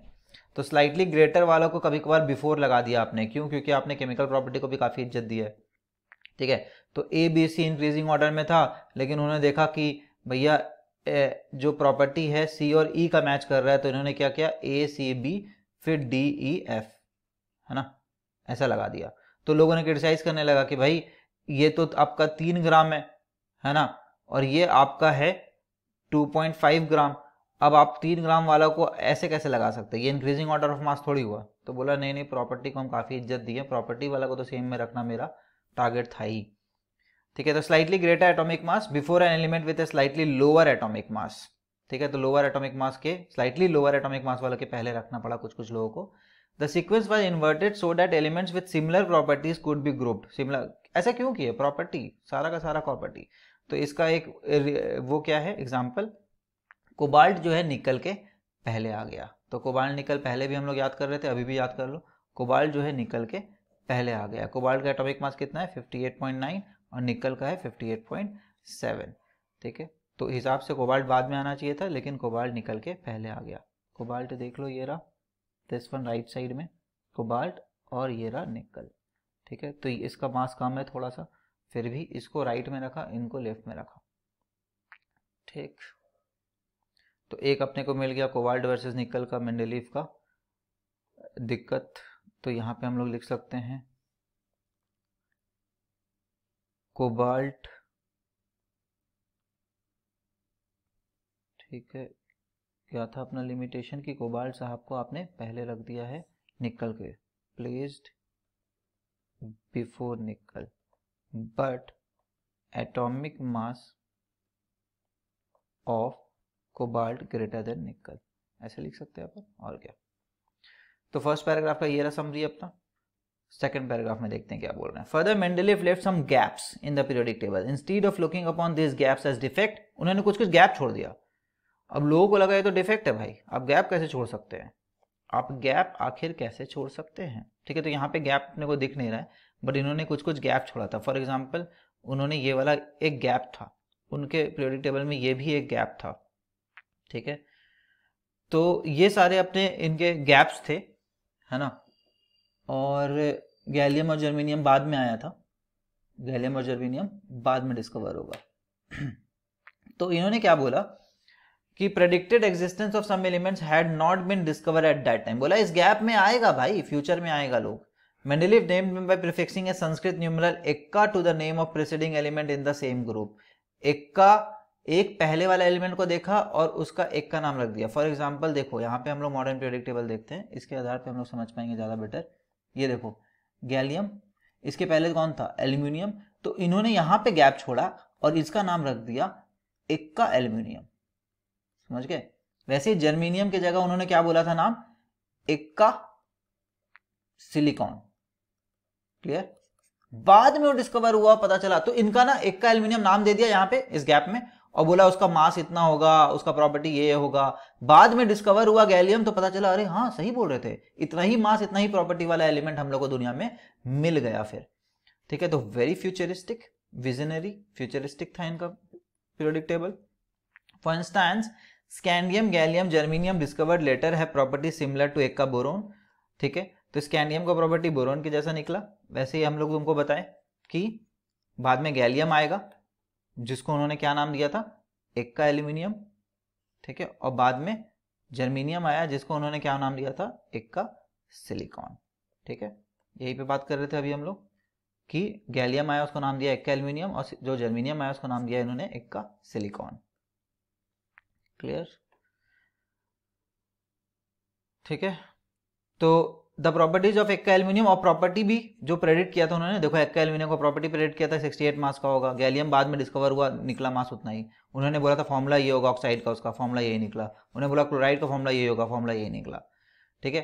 And those of the elements gallium which was discovered letter and replaced Ekka aluminium, Ekka aluminium को जो रिप्लेस किया गैलियम, उसका प्रॉपर्टी सेम निकला। तो एक याद करने का तरीका ये, एल्यूमिनियम में भी AR आता है, AL आता है, गैलियम में भी AL आता है ना स्पेलिंग में AL, देखो। तो इससे याद रखना एक्का एल्यूमिनियम कौन था अपना, गैलियम साहब थे। एक्का एल्यूमिनियम कौन था, गैलियम साहब थे, ठीक है। वैसे ही धीरे धीरे याद होगा, अगेन धीरे धीरे याद होगा। तो इसमें जरूर लिखना पड़ेगा अपने को, इसमें जरूर लिख दो, ठीक है। एक्का वाला लोग सारा लिख दो। पहला एक्का अपना क्या था, एक्का बोरोन था, एक्का बोरोन बाद में जाके क्या निकला, स्कैंडियम निकला। तो ये तुमको याद करने में दिक्कत हो सकता है क्योंकि 20 के बाद हम लोग जनरली एलिमेंट्स को पहचानते नहीं है, याद नहीं करते 10th लेवल पे, ठीक है। तो एक्का बोरोन क्या निकला, scandium, scandium, Ekka aluminium, aluminium क्या निकला, गैलियम, गैलियम, और फिर एक्का सिलिकॉन, सिलिकॉन क्या निकला, जर्मेनियम, जर्मेनियम, ठीक है। इसी तरह से अपना रिव्यू चलना चाहिए। This provided convincing evidence for both the correctness and usefulness of Mendeleev's periodic table. Further, it was extraordinary success of Mendeleev's prediction that led chemists to not only accept the periodic table but also recognize him as the originator of concept on it was based. तो concept क्या था कि भैया periodic function होता है, property जो है element का पीरियोडिक फंक्शन होता है मास का, तो प्रॉपर्टी और मास का एक रिलेशन तो है। इनफैक्ट प्रॉपर्टी को भी आप ध्यान में दीजिए, प्रॉपर्टी जो है उस पे ध्यान पे अगर आप लगाएं, एक पीरियोडिक टेबल बनाएंगे तो बहुत सही बनेगा। Noble gas like helium, neon, argon जो बाद में आया, in many context before this, these gases were discovered very late because they are were inert। पता तो चलता ही नहीं था ना, क्योंकि इनर्ट था, किसी के साथ रिएक्ट नहीं होता, तो कोई कंपाउंड नहीं बना, तो कैसे प्रॉपर्टी तुम डिटेक्ट करोगे? कोई कंपाउंड होता है, वो कहीं यूज होने लगा तो पता चला अच्छा इसमें क्या क्या एलिमेंट रहा होगा, फिर लोग खोजते हैं, बट कोई कंपाउंड वंपाउंड कुछ भी नहीं था, हवा में बस घूम रहा है इनर्ट की तरह। And present in extremely low concentration, low concentration में डिटेक्शन में भी इशू आ रहा था, तो नोबल गैस तो था ही नहीं उस समय, लोगों को पता ही नहीं था। One of the strength of Mendel's periodic table was that when the gases were discovered, they could be placed in a new group without disturbing the existing order। तो तुम देख सकते हो, मॉडर्न पीरियोडिक टेबल देख के समझ सकते हो कि भैया यहाँ 18th ग्रुप पूरा जो बाद में आया, दिख रहा है यहाँ पे 18th ग्रुप सबसे राइट में, ये देखो राइट साइड में ऐसे ही एज इट इज लग गया, किसी को कोई प्रॉब्लम नहीं हुआ। 17th ग्रुप तक अगर मेंडेलिफ ने बता रखा था, है ना, यहाँ तक अगर सपोज मेंडेलिफ पीरियोडिक टेबल था भी, तो वैसे ये मॉडर्न पीरियोडिक टेबल है, तो 18th को तो राइट में जाके प्लेस करना था ना, तो एग्जिस्टिंग स्ट्रक्चर में कोई चेंजेस नहीं आया। इनफैक्ट विजनरी निकला, राइट साइड में जाके पूरा का पूरा ये प्लेस कर सकते थे, क्योंकि इन्होंने बोला ही नहीं 8 के बाद रिपीट होगा 9 के बाद, इन्होंने तो बोला बस एटॉमिक मास का एक फंक्शन है प्रॉपर्टी, अब कितने बार रिपीट होगा हम बता ही नहीं रहे तुम्हें, तो लास्ट में जाके लगा भी दिए तो कोई क्लेम नहीं कर सकता था ना। मेंडेलीव साहब आपने तो बोला था 8 के बाद रिपीट होगा, अब तो यहाँ पे एक और आ गया एक्स्ट्रा, तो लिथियम और सोडियम का जो है डिफरेंस वो तो बढ़ गया रिपीट होने का, है ना, क्योंकि एक एलिमेंट और आ गया एक्स्ट्रा यहाँ पे। तो उन्होंने बोला ऐसा तो मैंने कुछ क्लेम ही नहीं किया, मैंने तो बस बोला पीरियोडिक फंक्शन है भाई, हमने बताया ही नहीं कि क्या है। क्लियर? होपफुली यहाँ तक क्लियर है। फिर ही आगे बढ़ेंगे कि अब लिमिटेशंस, अब लोग आलोचना तो करेंगे ना, क्रिटिसाइजर ने क्या बोला, लिमिटेशंस क्या क्या है इनके, ठीक है। तो क्योंकि यही इंपॉर्टेंट होता है अपने लिए, कोई भी साइंटिस्ट का जो पढ़ रहे हैं अपन, उसमें limitation plays a very big role. Limitations नहीं होगा तो नया क्यों आया ना, आखिर मॉडर्न पीरियोडिक टेबल आया क्यों, अगर सब कुछ इसमें बढ़िया था तो जरूर कुछ लिमिटेशंस रहे होंगे जिसके कारण फिर मॉडर्न पीरियोडिक टेबल आया है। लिमिटेशन जो है उसमें ये बोला गया है पहला कि हाइड्रोजन का पोजीशन जो है उसको ठीक तरीके से एक्सप्लेन नहीं कर पा रहे थे। तो हाइड्रोजन का पोजीशन तो भाई मॉडर्न पीरियोडिक टेबल भी ठीक तरह से एक्सप्लेन नहीं कर पा रहा है, तो आई थिंक ये दोनों का ही लिमिटेशन है, तो it can not be told as कि मेंडेलीव साहब में गलती था सिर्फ ये। Electronic configuration of hydrogen resemble that of alkali metals, ठीक है, तो अल्काली मेटल्स को रिजेंबल करता है, ठीक है, जैसे NaCl बनता है वैसे HCl बनता है, Na2O बनता है वैसे H2O बनता है। Like alkali metals, hydrogen combine with halogens, oxygen and sulfur to form compounds having similar formula। तो similar formula वाले कंपाउंड बन रहे सल्फर ऑक्सीजन और हेलोजेंस के साथ, हाइड्रोजन के भी और ग्रुप 1 वालों के बीच। जैसे ग्रुप 1 का एग्जांपल क्या है, अल्काली मेटल्स का sodium. On the other hand just like halogens, एक और बात गड़बड़, लेकिन ग्रुप 1 वाले लोग तो सॉलिड थे, है ना, ग्रुप 1 वाले लोग सॉलिड थे, लेकिन हाइड्रोजन क्या निकला, गैस निकला, किसके तरह से, हेलोजन की तरह, है ना, हेलोजन ग्रुप की तरह, फ्लोरीन क्लोरीन ब्रोमीन की तरह। उल्टा इनके तरह डायटोमिक भी निकल रहा है, इनके तरह डायटोमिक भी निकला H2, है ना।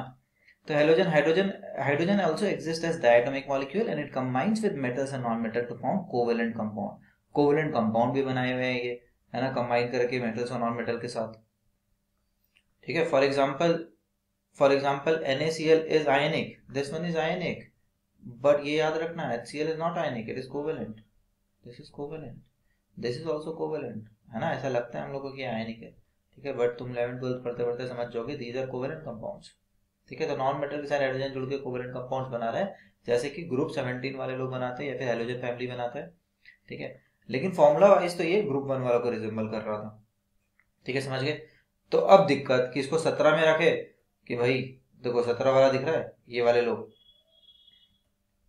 चलो कलर चेंज कर देते हैं ताकि आइडेंटिफाई हो जाए, ठीक है। तो 17 में फ्लोरीन क्लोरीन ये वाले लोग दिख रहे हैं, ये सब डायटोमिक निकले, ग्रुप 17 वाले लोग डायटोमिक भी निकले थे दुनिया में ऐसे ऐसे, ठीक। और ये लोग जो है वो नॉन मेटल के साथ कैसा बनाते हैं, कोवेलेंट कंपाउंड्स ही बनाते हैं। कोवेलेंट फॉर एग्जांपल हम लोग कुछ कंपाउंड ले सकते हैं PCl3, है ना, फास्फोरस का क्लोरीन के साथ, ये सब कोवेलेंट कंपाउंड्स है, ठीक है। तो लेकिन जो और हाइड्रोजन भी कोवेलेंट कंपाउंड्स बना रहा था, लेकिन हाइड्रोजन का फॉर्मूला रिजेंबल कर रहा था ग्रुप 1 वालों के साथ, तो दिक्कत हो गया हाइड्रोजन कहाँ आके। ये दिक्कत अपने मॉडर्न पीरियोडिक टेबल को भी है, ठीक है। ये देखो मॉडर्न पीरियोडिक टेबल में भी हाइड्रोजन को बहुत बार बोल होता है बीचों बीच रख दो, यही ज्यादा अच्छा पोजीशन है, लेकिन अभी मॉडर्नली तुम देखोगे मैक्सिमम पीरियोडिक टेबल में यहाँ पे लगा रहता है मॉडर्न पीरियोडिक टेबल में, बट इस बुक में भी क्लास 11th लेवल पे भी ये बातें किया गया है कि हाइड्रोजन को तो वेल प्लेस्ड तभी बोलेंगे जब उसको बीचों बीच कहीं रख दो हवा में, है ना। तो बट ठीक है, ये एक मॉडर्न पीरियोडिक टेबल को भी दिक्कत फील हो रहा है। लुकिंग एट इट्स एक्टिविटी देख लेते हैं एक बार। एक्टिविटी में क्या है, looking at its resemblance to alkali metals and hydrogen family, try to assign hydrogen a correct position. Correct position तो दे ही नहीं सकते भाई, ग्रुप 1 देंगे, ग्रुप 17 देंगे, पता नहीं।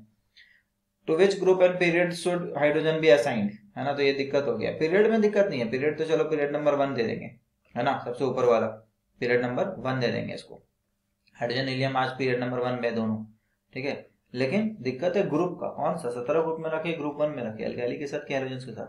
Certainly no fixed position can be given to hydrogen in the periodic table. This was the first limitation of Mendeleev periodic table. He could not assign a correct position to hydrogen. Second, hydrogen के साथ दिक्कत तो हुआ, second दिक्कत हुआ isotopes के साथ। अब आइसोटोप्स का क्या चक्कर है भाई, केमिकल प्रॉपर्टी तो सेम होता है। For example C12 C14 symbol same है ना, केमिकल प्रॉपर्टी सेम होता है, लेकिन एटॉमिक मास डिफरेंट होता है। अब मास इंक्रीजिंग ऑर्डर में तुम लगाओगे तो पहले C12 रखना चाहिए पीरियोडिक टेबल में, फिर C14 रखना चाहिए। तो ये एक दिक्कत आ गई अगर मास को इतना इज्जत दोगे तो ये सही में मेंडलीव वालों का दिक्कत था, क्योंकि एटॉमिक मास को बहुत इज्जत देते थे। मॉडर्न पीरियोडिक टेबल में एटॉमिक मास का कोई इज्जत नहीं है, एटॉमिक नंबर का इज्जत है। मॉडर्न पीरियोडिक टेबल में किसका इज्जत है, एटॉमिक नंबर का। तो ये वाला तो डायलेमा दूर हो गया मॉडर्न पीरियोडिक टेबल में। Isotopes were discovered long after Mendeleev had proposed his periodic classification of elements. Let us recall that isotopes of an element have similar chemical property but different atomic mass. ठीक है, C35 Cl35 Cl37 के example लिया है। Would you place them in different slots because their atomic masses are different, है ना। तो Mendeleev का atomic mass को इज्जत दिया जाए तो डिफरेंट स्लॉट मिलना चाहिए। और would you plant them in the same position because their chemical properties are same, है ना। तो ये डायलेमा हो गया। तो बाद में पता चला कि दोनों का एटॉमिक नंबर हम लोग सेम असाइन करते हैं, तभी तो सिंबल सेम दे रहे हैं आज की दुनिया में। तो मॉडर्न पीरियोडिक टेबल में 17 नंबर का एक ही पोजीशन था, तो बोला क्लोरीन को यही रखा जाएगा, भले कोई भी आइसोटोप हो उसका। The isotopes of all elements pose a challenge to Mendeleev periodic table, periodic law. तो मेंडलीव का पीरियोडिक लॉ क्या था कि chemical properties are the periodic functions of periodic function of properties are periodic function of their atomic mass. Properties of the elements are the periodic function of their atomic mass.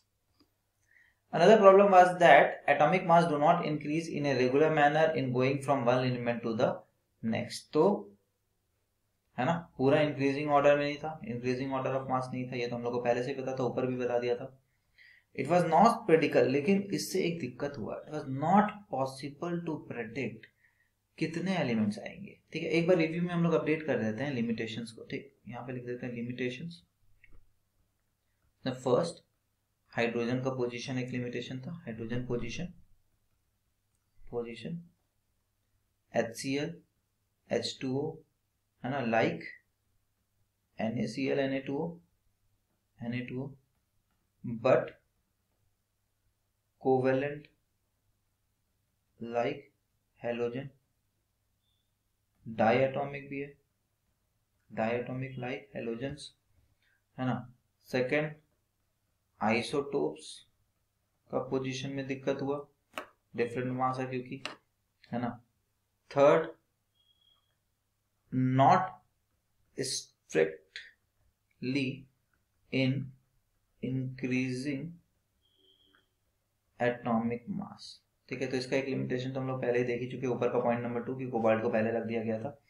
अब इससे क्या दिक्कत होता है, इससे ये दिक्कत होता है, तो देखो इससे क्या दिक्कत हो सकता है, एक एग्जांपल से थोड़ा सा समझने की कोशिश करते हैं। मान लेते हैं ABC 3 एलिमेंट है, 3 ग्राम और 6 ग्राम और 9 ग्राम, और नीचे ना DEF 3 एलिमेंट्स है। ठीक, और DEF का जो मासेस है मान लेते हैं इसका मास हो गया, जैसे 3 का गैप है ना, यहाँ पे मास मान लेते हैं इसका था एक छोटा सा मास ही मान लेते हैं, मान ले 13, है ना, फिर 16, फिर 19। अब देखो अगर B डिस्कवर नहीं हुआ है तो नीचे वाला ट्रेंड देख के तुम समझ सकते हो कि जरूर A और C के बीच में एक रहा होगा, क्योंकि इन दोनों के बीच में 6 का डिफरेंस है, इन दोनों के बीच में भी 6 का डिफरेंस है ना, लेकिन इन दोनों के बीच में 3 का है, तो 3 का डिफरेंस वाला यहाँ कोई आएगा, एक इंसान आएगा, यहाँ प्रेडिक्ट कर सकते हो। लेकिन अगर ABC इंक्रीजिंग ऑर्डर में है और तुम DF ऐसे लगा दोगे, DFE ऐसे लगा दोगे, मास अलग अलग ऐसा वाला, तो क्या कोई प्रेडिक्शन हो सकता है? क्या कोई प्रेडिक्शन हो सकता है? इसके आधार पे तुम क्या इधर प्रेडिक्ट कर सकते हो, या फिर इसके आधार पे तुम कोई और प्रेडिक्ट कर सकते हो कि ऊपर, इसी के ऊपर या इसी के नीचे कुछ आना है, और कितना आना है ना, 1 आना है, 2 आना है, 3 आना है। तो ये प्रेडिक्शंस में बहुत मुश्किल होता है अगर तुमने स्ट्रिक्टली इंक्रीजिंग ऑर्डर में लगाया। स्ट्रिक्टली इंक्रीजिंग ऑर्डर में लगाया तो ट्रेंड खोजना आसान होता है। So it was possible to predict how many elements could be discovered, तो it was not possible to predict how many elements could be discovered between 2 element, especially when we consider heavier. Heavier में तो ये और दिक्कत होगा, मास का difference ज्यादा है ना, तो बहुत सारे लोग आने के स्कोप हो सकते थे, तो पता ही नहीं चल रहा है कि क्या हो सकता है, कितना आना है, कितना नहीं आना है। क्लियर? तो आइसोटोप का चैलेंज आया, और इसमें can't predict how many elements can come between 2 elements. तो ये भी एक लिमिटेशन है। तो 3 लिमिटेशन है मेनली, 3 लिमिटेशन है, ये बहुत इंपॉर्टेंट है। हाइड्रोजन का पोजीशन, आइसोटोप्स का, और नॉट स्ट्रिक्टली इंक्रीजिंग ऑर्डर में रखा, उससे भी एक लिमिटेशन क्रिएट हुआ। ठीक है, let's see the index question. Mendeleev's table के साथ प्रेडिक्ट कीजिए फॉर्मूला। तो फॉर्मूला तो हम लोग को पता ही है, और प्रेडिक्ट क्या ही करे। प्रेडिक्ट ऐसे करना है कि भैया के कहाँ पे रखा हुआ और उसका जनरल फॉर्मूला क्या है। तो तुम देख, वैलेंसी नहीं पता था इस जमाने में, ठीक है, तो आज हम लोग को वैलेंसी पता है, इसलिए हम लोग फॉर्मूला डिराइव कर लेते हैं। देखो के यहाँ रखा हुआ है और उसका जनरल फॉर्मूला उन्होंने क्या बताया, R2O, तो समझ गए अच्छा K2O होगा। ठीक है, ऐसे बाकी एलिमेंट का भी निकाल लेंगे। 9th में हम लोग क्या सीखे, के नीचे वैलेंसी लिखो, इसके नीचे वैलेंसी लिख दो और फॉर्मूला डिराइव कर लो। बट ये इलेक्ट्रॉनिक कन्फिगरेशन और वैलेंसी वाला सिस्टम सब बाद में आया है, उस समय नहीं था, इसलिए इन टेबल्स का काफी इज्जत है, मेंडलीव साहब का भी काफी इज्जत है। सिमिलरली कार्बन का ऑक्साइड CO2 हम लोग को पता है, Al2O3 SiO2 है ना, सबका पता है हम लोग को, BaO, ये वैलेंसी 2 वाला है। Besides gallium, which other elements have since been discovered that left Mendeleev in this world? तो कौन सा आया? स्कैंडियम एक आया था, है ना, एक का बोरोन जो नाम लिया था उसकी जगह क्या आया, स्कैंडियम आया, और एक का सिलिकन की जगह कौन आया था, जर्मेनियम। ठीक है, एक का गैलियम, ठीक है, एक का एल्यूमिनियम की जगह आया था gallium. What way the criteria used by Mendeleev in creating the periodic table? तो क्राइटेरिया क्या था, केमिकल प्रॉपर्टी में भी कौन से कंपाउंड देखेंगे, हाइड्रोजन और ऑक्सीजन के साथ। उसके बाद ये क्या देखते थे, एटॉमिक मास भी देख लेते थे कि भैया इंक्रीजिंग ऑर्डर में भी ठीक ही आ रहा है। What do you think the noble gas way placed in a separate group? क्यों? क्योंकि नोबल गैस का किसी के साथ प्रॉपर्टी मैच नहीं किया, तो किसी ग्रुप में उसको क्लब ही नहीं कर सकते थे नए वाले गैसेज जो आए, तो उनके लिए एक पूरा नया ग्रुप ही बना दिया। आज मॉडर्न पीरियोडिक टेबल में ये कौन है, ग्रुप नंबर 18। ठीक है, now comes the making order out of chaos का third part, which is modern periodic table. तो तुम देख सकते हो यहाँ पे making order out of chaos में हम लोग फर्स्ट पार्ट क्या लिखे, फर्स्ट पार्ट में 2 था अपना, एक ट्राइड वाला और एक ऑक्टेव वाला। फिर making order out of chaos में मेंडलीफ आए, और फिर making order out of chaos में ही आएगा मॉडर्न पीरियोडिक टेबल। ये अपना पॉइंट नंबर 3 है, चैप्टर के हिसाब से देख सकते हो, पॉइंट नंबर 3 है यहाँ पे। तो 1913 में मॉजले साहब को इज्जत दिया जा रहा है, क्योंकि उन्होंने ही काफी अच्छा एक ब्रेक थ्रू किया। Atomic number of an element is a more fundamental, Moseley साहब ने बता दिया कि भैया एटॉमिक नंबर को इज्जत दो, ये बहुत फंडामेंटल है। दुनिया में फिर लोग पूछेंगे एटॉमिक नंबर आया कहां से भाई, ये कोई मेजरेबल क्वांटिटी है? तो बोलेंगे हाँ मेजरेबल क्वांटिटी है, 1913 की बात हो रही है, इलेक्ट्रॉन प्रोटॉन न्यूट्रॉन सब आ गया था, लोगों ने बोला atomic number is equal to number of proton, एक एलिमेंट में जितना भी प्रोटॉन होता है उसको एटॉमिक नंबर बोल दो। ठीक है, तो एटॉमिक नंबर सबका आ गया, सब एलिमेंट को एटॉमिक नंबर असाइन कर दिया गया। क्लियर? ऐसा नहीं कि रैंडम नंबर है, this is equal to number of proton, proton देखा गया किसके अंदर कितना है, उसको उस एटॉमिक नंबर दे दिया गया। तो मास जो पहले वाले लोग देख रहे थे, तो एक्चुअली में उनको प्रोटॉन इलेक्ट्रॉन न्यूट्रॉन के बारे में जानकारी नहीं था, लेकिन एक्चुअली में जो मास देख रहे थे वो एक्चुअली क्या देख रहे थे, प्रोटॉन प्लस न्यूट्रॉन देख रहे थे। एटॉमिक मास जो लोग देख रहे थे वो एक्चुअली में क्या देख रहे थे, प्रोटॉन प्लस न्यूट्रॉन। बट पता चला ये ज्यादा फंडामेंटल नहीं है, ज्यादा फंडामेंटल प्रॉपर्टी क्या निकला, नंबर ऑफ प्रोटॉन के आधार पर अरेंज करो, मतलब एटॉमिक नंबर को इज्जत दो। क्लियर? तो ऐसा रैंडमली नहीं समझना है कि बस एटॉमिक नंबर रट लिए कि एटॉमिक नंबर के आधार पे था। एक्चुअली में वो प्रोटॉन प्लस न्यूट्रॉन वाले थ्योरी से दूर आके सिर्फ प्रोटॉन वाले थ्योरी पे आ गए हैं। अंदर की बात करें, अंदरूनी बात तो ये है, ऑल्दो जो प्रोटॉन प्लस न्यूट्रॉन पे डिपेंड कर रहे थे या फिर मास पे काम कर रहे थे उनको पता ही नहीं था अंदर प्रोटॉन न्यूट्रॉन इलेक्ट्रॉन कुछ होता है। ठीक है, आज हम लोग को पता है न्यूक्लियस के अंदर प्रोटॉन प्लस न्यूट्रॉन होता है और उसके चारों तरफ पेरिफेरी में इलेक्ट्रॉन्स घूम रहे होते हैं और सारा मास, मैक्सिमम मास प्रोटॉन न्यूट्रॉन के कारण आता है, इसलिए हम लोग मास नंबर को लिखते थे P+N, है ना। और एटॉमिक नंबर को लिखते थे equal to number of proton, जो कि एक न्यूट्रल एटम के लिए नंबर ऑफ इलेक्ट्रॉन के बराबर भी होता है। ठीक है ना। और बाद में हम लोग को समझ में आया सारा केमिकल प्रॉपर्टी हम लोग नंबर ऑफ इलेक्ट्रॉन के हिसाब से ही समझते हैं, क्योंकि इलेक्ट्रॉनिक कन्फिगरेशन लिखे फिर हम लोग नंबर ऑफ इलेक्ट्रॉन के हिसाब से, और फिर हम लोग वैलेंसी सिस्टम बनाए। ठीक, तो पता चल गया मोर फंडामेंटल प्रॉपर्टी क्या है, atomic number than its atomic mass. Accordingly, Mendeleev periodic law was modified and the atomic number was adopted as the basis for modern periodic table, and modern periodic law can be stated as follow. आ गया modern law.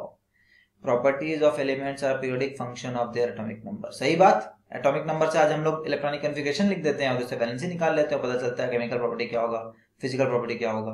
तो हम लोग को आज modern belief यही है, इसी theory पे हम लोग पढ़ाई कर रहे होते हैं। क्लियर? यहाँ तक बहुत ही इंपॉर्टेंट एक इन्फ्लुएंस आया हमारे लाइफ में आज कि क्यों एटॉमिक नंबर को इतना इज्जत क्लास 9 से दे रहे हैं, क्यों इलेक्ट्रॉनिक कन्फिगरेशन डिस्कवर कर रहे हैं, क्योंकि लोगों को समझ में आ गया था एटॉमिक नंबर ही प्रॉपर्टी एक्सप्लेन कर सकता है, एटॉमिक मास से कुछ नहीं होगा। इसलिए हम लोग कभी एटॉमिक मास याद नहीं करते हैं, बट क्लास 7 8 से ही मेटल नॉन मेटल आया था, तब से बता दिया गया था एटॉमिक नंबर याद कर लो तो फायदे में रहोगे, क्योंकि अल्टीमेटली वैलेंसी और वैलेंसी से फॉर्मूला डिराइव होगा, जो क्लास 9 पे फॉर्मूला डिराइव करना सीखे हम लोग। ठीक, let us recall that the atomic number gives us the number of protons in the nucleus। ठीक है, हम लोग को भी पता चल गया ये of an atom, and this number increases by 1 in going from one element to the next। ये सब भी पता है अपने को। Elements when arranged in order of increasing atomic number lead us to the classification known as modern periodic table। तो atomic number से अगर लगा दिए अपन, अरेंज कर दिए, तो जो अपने को टेबल मिलेगा या फिर क्लासिफिकेशन ऑफ एलिमेंट्स मिल गया, that is modern periodic table। Prediction of properties of elements could be made with more precision when elements were arranged in the basis of atomic number। तो एटॉमिक मास थ्योरी से अब आगे बढ़ गए हम लोग और एटॉमिक नंबर को ही सब जगह इज्जत देने लगे। How were the positions of cobalt and nickel resolved in the modern periodic table। ठीक है, तो रिजॉल्व ऐसे हो गया कि अब मास को तो इज्जत दे ही नहीं रहे हम लोग, किसको इज्जत दे रहे हैं, एटॉमिक नंबर को इज्जत दे रहे हैं। How is the position of isotopes, तो आइसोटोप भी रिजॉल्व हो गया कि भैया आप एटॉमिक नंबर को दे रहे हैं तो एटॉमिक नंबर सेम है C12 C14 का, तो वो दोनों को एक ही पोजीशन पे रखेंगे। ठीक है, तो ये भी हो गया decided. Is it possible to have an element with atomic number 1.5 place between hydrogen and helium. तो एटॉमिक नंबर 1.5 हो ही नहीं सकता। क्यों नहीं हो सकता? क्योंकि atomic number is equal to number of protons, है ना, and number of protons can't be in point, है ना। जैसे नंबर ऑफ इंसान, नंबर ऑफ ह्यूमंस 1 हो सकता है, या तो 2 हो सकता है, या तो 3 हो सकता है, तो हो ही नहीं सकता। तो एक बात पक्का चल गया कि हाइड्रोजन और हीलियम के बीच में कोई एलिमेंट फ्यूचर में आ ही नहीं सकता है। ठीक है, तो बहुत सारे प्रॉब्लम्स हमारे दूर हो गए। Where do you think should hydrogen be placed in the modern periodic table. अब क्योंकि एटॉमिक नंबर स्ट्रिक्टली बेस्ड कर रहे हैं और एटॉमिक नंबर उसका 1 है ना, तो उसको हम लोग फर्स्ट नंबर पे ही देंगे। दूसरा, हम लोग मॉडर्न पीरियोडिक टेबल में वैलेंस इलेक्ट्रॉन्स को इज्जत दे रहे हैं, तो वैलेंस इलेक्ट्रॉन 1 है तो हम लोग ग्रुप नंबर 1 में ही उसको रखने का कोशिश करेंगे। यहाँ देख सकते हैं ग्रुप नंबर 1 पे ही रखा गया मॉडर्न पीरियोडिक टेबल में। ऑल्दो अभी भी इस पे डिबेट होता है कि भैया ये सही पोजीशन नहीं है, इसमें अभी भी डिबेट्स है लोगों में। As we can see, the modern periodic table take care of 3 limitation of Mendeleev periodic table। The anomalous position of hydrogen, है ना, हाइड्रोजन का हो गया, आइसोटोप्स का भी हो गया, है ना, आइसोटोप्स का भी हो गया, और इंक्रीजिंग ऑर्डर में नहीं था, कोबाल्ट निकल वाला जो डिबेट था उसका भी ये लोग प्रॉब्लम समाधान निकाल दिया। क्यों? क्योंकि बोला भैया इस पे ध्यान ही ना दो मासूस पे, हम लोग तो बस एटॉमिक नंबर पे ध्यान देंगे। The anomalous position of hydrogen can be discussed after we see what are the basis on which position of the elements in the modern periodic table depends। किस बेसिस पे हम लोग मॉडर्न पीरियोडिक टेबल में position दिए उसको थोड़ा देख लेते हैं। तो देखो, next topic is position of elements in modern periodic table. तो उसके बाद हम लोग का हाइड्रोजन का बिल्कुल ही क्लियर हो जाएगा कॉन्सेप्ट कि क्यों रखा है उसको ग्रुप 1 में। The modern periodic table has 18 vertical columns, ऐसे ऐसे 18 है ना, हम लोग देखते आए हैं, बहुत देर से हम लोग देख रहे हैं कि यहाँ पे modern periodic table class 11th में दिया हुआ है, तो वो हम लोग देख लिए। यहाँ पे भी दिया हुआ है अपना, बट थोड़ा इसको देखना थोड़ा मुश्किल क्यों है, क्योंकि वो वाला दिक्कत है कि भैया हॉरिजॉन्टल बैठा हुआ है, अपने को वर्टिकल देखने में अच्छा लगता है। 7 हॉरिजॉन्टल रोज है, ऐसे ऐसे वाले कितने रोज है 7, उनको क्या बोलते हैं, पीरियड्स बोलते हैं, है ना। वर्टिकल वालों को क्या बोलते हैं, ग्रुप्स बोलते हैं। क्लियर? ठीक है, तो तुम ऊपर देख सकते हो यहाँ पे ये वाले जो है ये कौन है, ये पीरियड्स है, 3 4 5 6 7, 7 पीरियड्स है। और ग्रुप कितने हैं, 1 2 3 4 5 6 7 12 तक यहाँ पे, फिर 13 से लेकर 18 यहाँ तक, तो टोटल 18 हो गए। ठीक है, 18 ग्रुप्स। ठीक, तो let us see what decides the placing of an element in a certain group and period. Look at the group 1 of the modern periodic table and name the element present in it. तो group 1 अगर तुम देखोगे तो ये दिखेगा,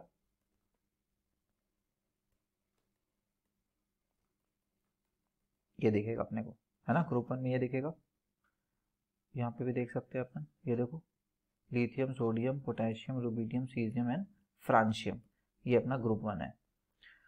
write down the electronic configuration, ठीक है भाई, लिख देते हैं, ये 1 है, ये 2,1 है, ठीक है, KLM याद है हम लोग को, क्लास 9 से पढ़ाया गया था, 2,8,1 है, 2,8,8,1 है, इतना ही लिखते हैं, इससे ज़्यादा नहीं लिख रहे हैं अभी, L, ठीक है, तो ये M वाला है, फिर ये L वाला है, ठीक है। उसके बाद मत लिखो, कोई ज़रूरत नहीं है, इतना में समझ आएगा क्या बताना चाह रहा है।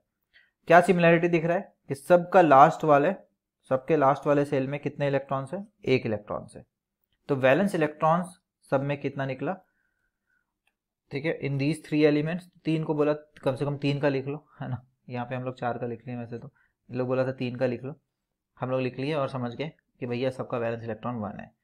You will find that these elements contain the same number of valence electrons. Similarly, you will find that elements present in only one group, any one group, have the same number of valence electrons. तो पूरा periodic table में ऐसा ही है, same number of valence electron को same group में रखा गया है। For example fluorine chlorine group 17 में हाउ मेनी इलेक्ट्रॉन्स जो fluorine and chlorine have in the outermost shell, ठीक है, तो फ्लोरीन का एटॉमिक नंबर 9 होता है, 2,7, क्लोरीन का एटॉमिक नंबर 17 होता है, 2,8,7, देख सकते हैं वैलेंस इलेक्ट्रॉन 7 है ना। Hence we can say that groups in the periodic table signify an identical outer cell electronic configuration. Group मतलब outer electronic configuration सेम होना चाहिए outer cell का, या फिर number of valence electron same होना चाहिए, ऐसा बोल सकते हैं। On the other hand, the number of cells increases as we go down the group. लेकिन अगर horizontal में बात करें, periods में बात करें इसमें, तो number of cells बढ़ रहा है। For example, number of cells इसमें 1 है, सिर्फ K था, इसमें कितना है 2, इसमें कितना है 3, इसलिए इसको पीरियड नंबर 1 पे रखा गया, इसको पीरियड नंबर 2 पे, इसको पीरियड नंबर 3 पे। तो पीरियड नंबर क्या डिफाइन करता है, number of shells, number of shells is equal to period number, ठीक है। ग्रुप नंबर क्या हुआ, group number is equal to number of valence electron, ठीक, number of valence electron is equal to group number. There is an anomaly when it comes to the position of hydrogen because it can be placed either in group 1 और 17 in the first period. क्या anomaly था भाई, क्योंकि properties में बहुत सारा वो हो रहे थे कि भाई ये ऐसा है वैसा है, ये नॉन मेटल है तो 17 में रखिए ना आप, ठीक है। तो कैन यू से वाई, तो एनोमली क्या है हम लोग को समझ में आ गया, ठीक है, पहले से डिस्कस होते आ रहा है हाइड्रोजन के साथ क्या प्रॉब्लम है, ग्रुप 17 की तरह बिहेव करता है बहुत सारी चीज़ों में। अब मॉडर्न पीरियोडिक टेबल को देखो और lithium, beryllium, boron, carbon, nitrogen, oxygen, fluorine, neon को देख लो, ये सारे ग्रुप सेकंड पीरियड वाले लोग हैं, है ना। लिथियम चलो कुछ लोग का लिख के देख लेते हैं, बोरोन, कार्बन, नाइट्रोजन, इनका इलेक्ट्रॉनिक कन्फिगरेशन क्या है, 2,1, 2,2, 2,3, 2,4, 2,5। इसमें नंबर ऑफ सेल्स तो सेम है, पीरियड नंबर 2 में नंबर ऑफ पीरियड सेम, मतलब नंबर ऑफ सेल्स सेम, लेकिन वैलेंस इलेक्ट्रॉन में एक एक की बढ़ोतरी हो रही है, इसलिए एटॉमिक नंबर में एक एक की बढ़ोतरी है। Write down the electronic configuration. Do these elements also contain the same number of valence electron? नहीं, वैलेंस इलेक्ट्रॉन सेम नहीं है भाई, वैलेंस इलेक्ट्रॉन सेम है क्या एक पीरियड में, नहीं, एक पीरियड वाले एलिमेंट का वैलेंस इलेक्ट्रॉन सेम नहीं होता है, क्या सेम होता है, नंबर ऑफ सेल्स सेम होता है, यस। तो you will find that these elements of second period do not have the same number of valence electron, but they contain the same number of cells. You also observe that the number of valence electrons increases by 1 unit as the atomic number increases by 1 unit on moving from left to right in a period. Obviously atomic number बढ़ रहा है तो एक एक से valence electron भी बढ़ेगा। Or we can say that atoms of different elements with the same number of occupied cells are placed in the same period, है ना। Same number of occupied shell मतलब जो लोग सिर्फ K सेल ऑक्यूपाई कर रहा हो सब सेम पीरियड में, पीरियड नंबर 1 में, जो K और L को दोनों को ऑक्यूपाई करता है वो पीरियड नंबर 2 में है ना। K, L, M तीनों को ऑक्यूपाई करता है वो पीरियड नंबर 3 में है। For example sodium is in period number 3, 2,8,1, है ना। Magnesium is in period number 3, 2,8,2। तो sodium, magnesium, aluminium, silicon, phosphorus, sulphur, chlorine and argon belongs to third period. Since the electrons in the atoms of these elements are filled in KLMN cell, write the electronic configuration of these elements and confirm the above statement, है ना। Electronic configuration लिख सकते हो, magnesium atomic number 12 है, aluminium 13 है तो 2,8,3, 12 magnesium है तो 2,8,2 एंड सो ऑन। क्लोरीन का, क्लोरीन 17 है तो 2,8,7 और बीच वाला अपने से भर लेना, एक एक प्रोग्रेसिवली इंक्रीज हो रहा है। Each period marks a new electronic shell getting filled, ठीक है, electronic shell getting filled mark कर रहा है each element. How many elements are there in the first, second, third and fourth period, ये कैसे पता चलेगा, ठीक है, तो ये ऐसे पता चलेगा कि फर्स्ट पीरियड में तुम के सेल वाले लोग फर्स्ट पीरियड में होते हैं, अब के में कितने इलेक्ट्रॉन हो सकते हैं, तो पहला इलेक्ट्रॉन आएगा तो एक एलिमेंट, दूसरा इलेक्ट्रॉन आया होगा जिसमें के में 2 रह सकता है तो 2 एलिमेंट, तो के में टोटल कितने होंगे 2। फिर एल कब आता है, तो एल में वैसे जिसका एल में सिर्फ 1 आया होगा, फॉर एग्जाम्पल एल में 1 वाला कौन है, लिथियम, 2,1 इलेक्ट्रॉनिक कन्फिगरेशन, फिर 2,2, ऐसे ऐसे भरते भरते कहाँ तक भरेगा एल, 2,8 तक, टोटल कितने आए 8 आए। वैसे के एल एम में ये कैसे भरेगा, फिर एल में भी वैसे ही भरेगा 2,1 से लेकर 8 तक, ठीक है। तो बोला कि यार ये तो हम निकाल सकते हैं कि किसमें कितना होगा। We can explain the number of elements in this period based on how electrons are filled into various shells, you will study the details in higher classes. तो बोला दो, तो हम तुमको थर्ड पीरियड तक बता दिए, उसके आगे तो जाना भी मत, उसके बाद हायर क्लास में हम लोग पढ़ सकते हैं। Recall that the maximum number of electrons that can be accommodated in a shell depends on the formula 2n²। ये बोर्ड साहब ने फॉर्मूला बताया था कि मैक्सिमम के में कितना, n = 1 पुट कर दो पता चल जाएगा, है ना।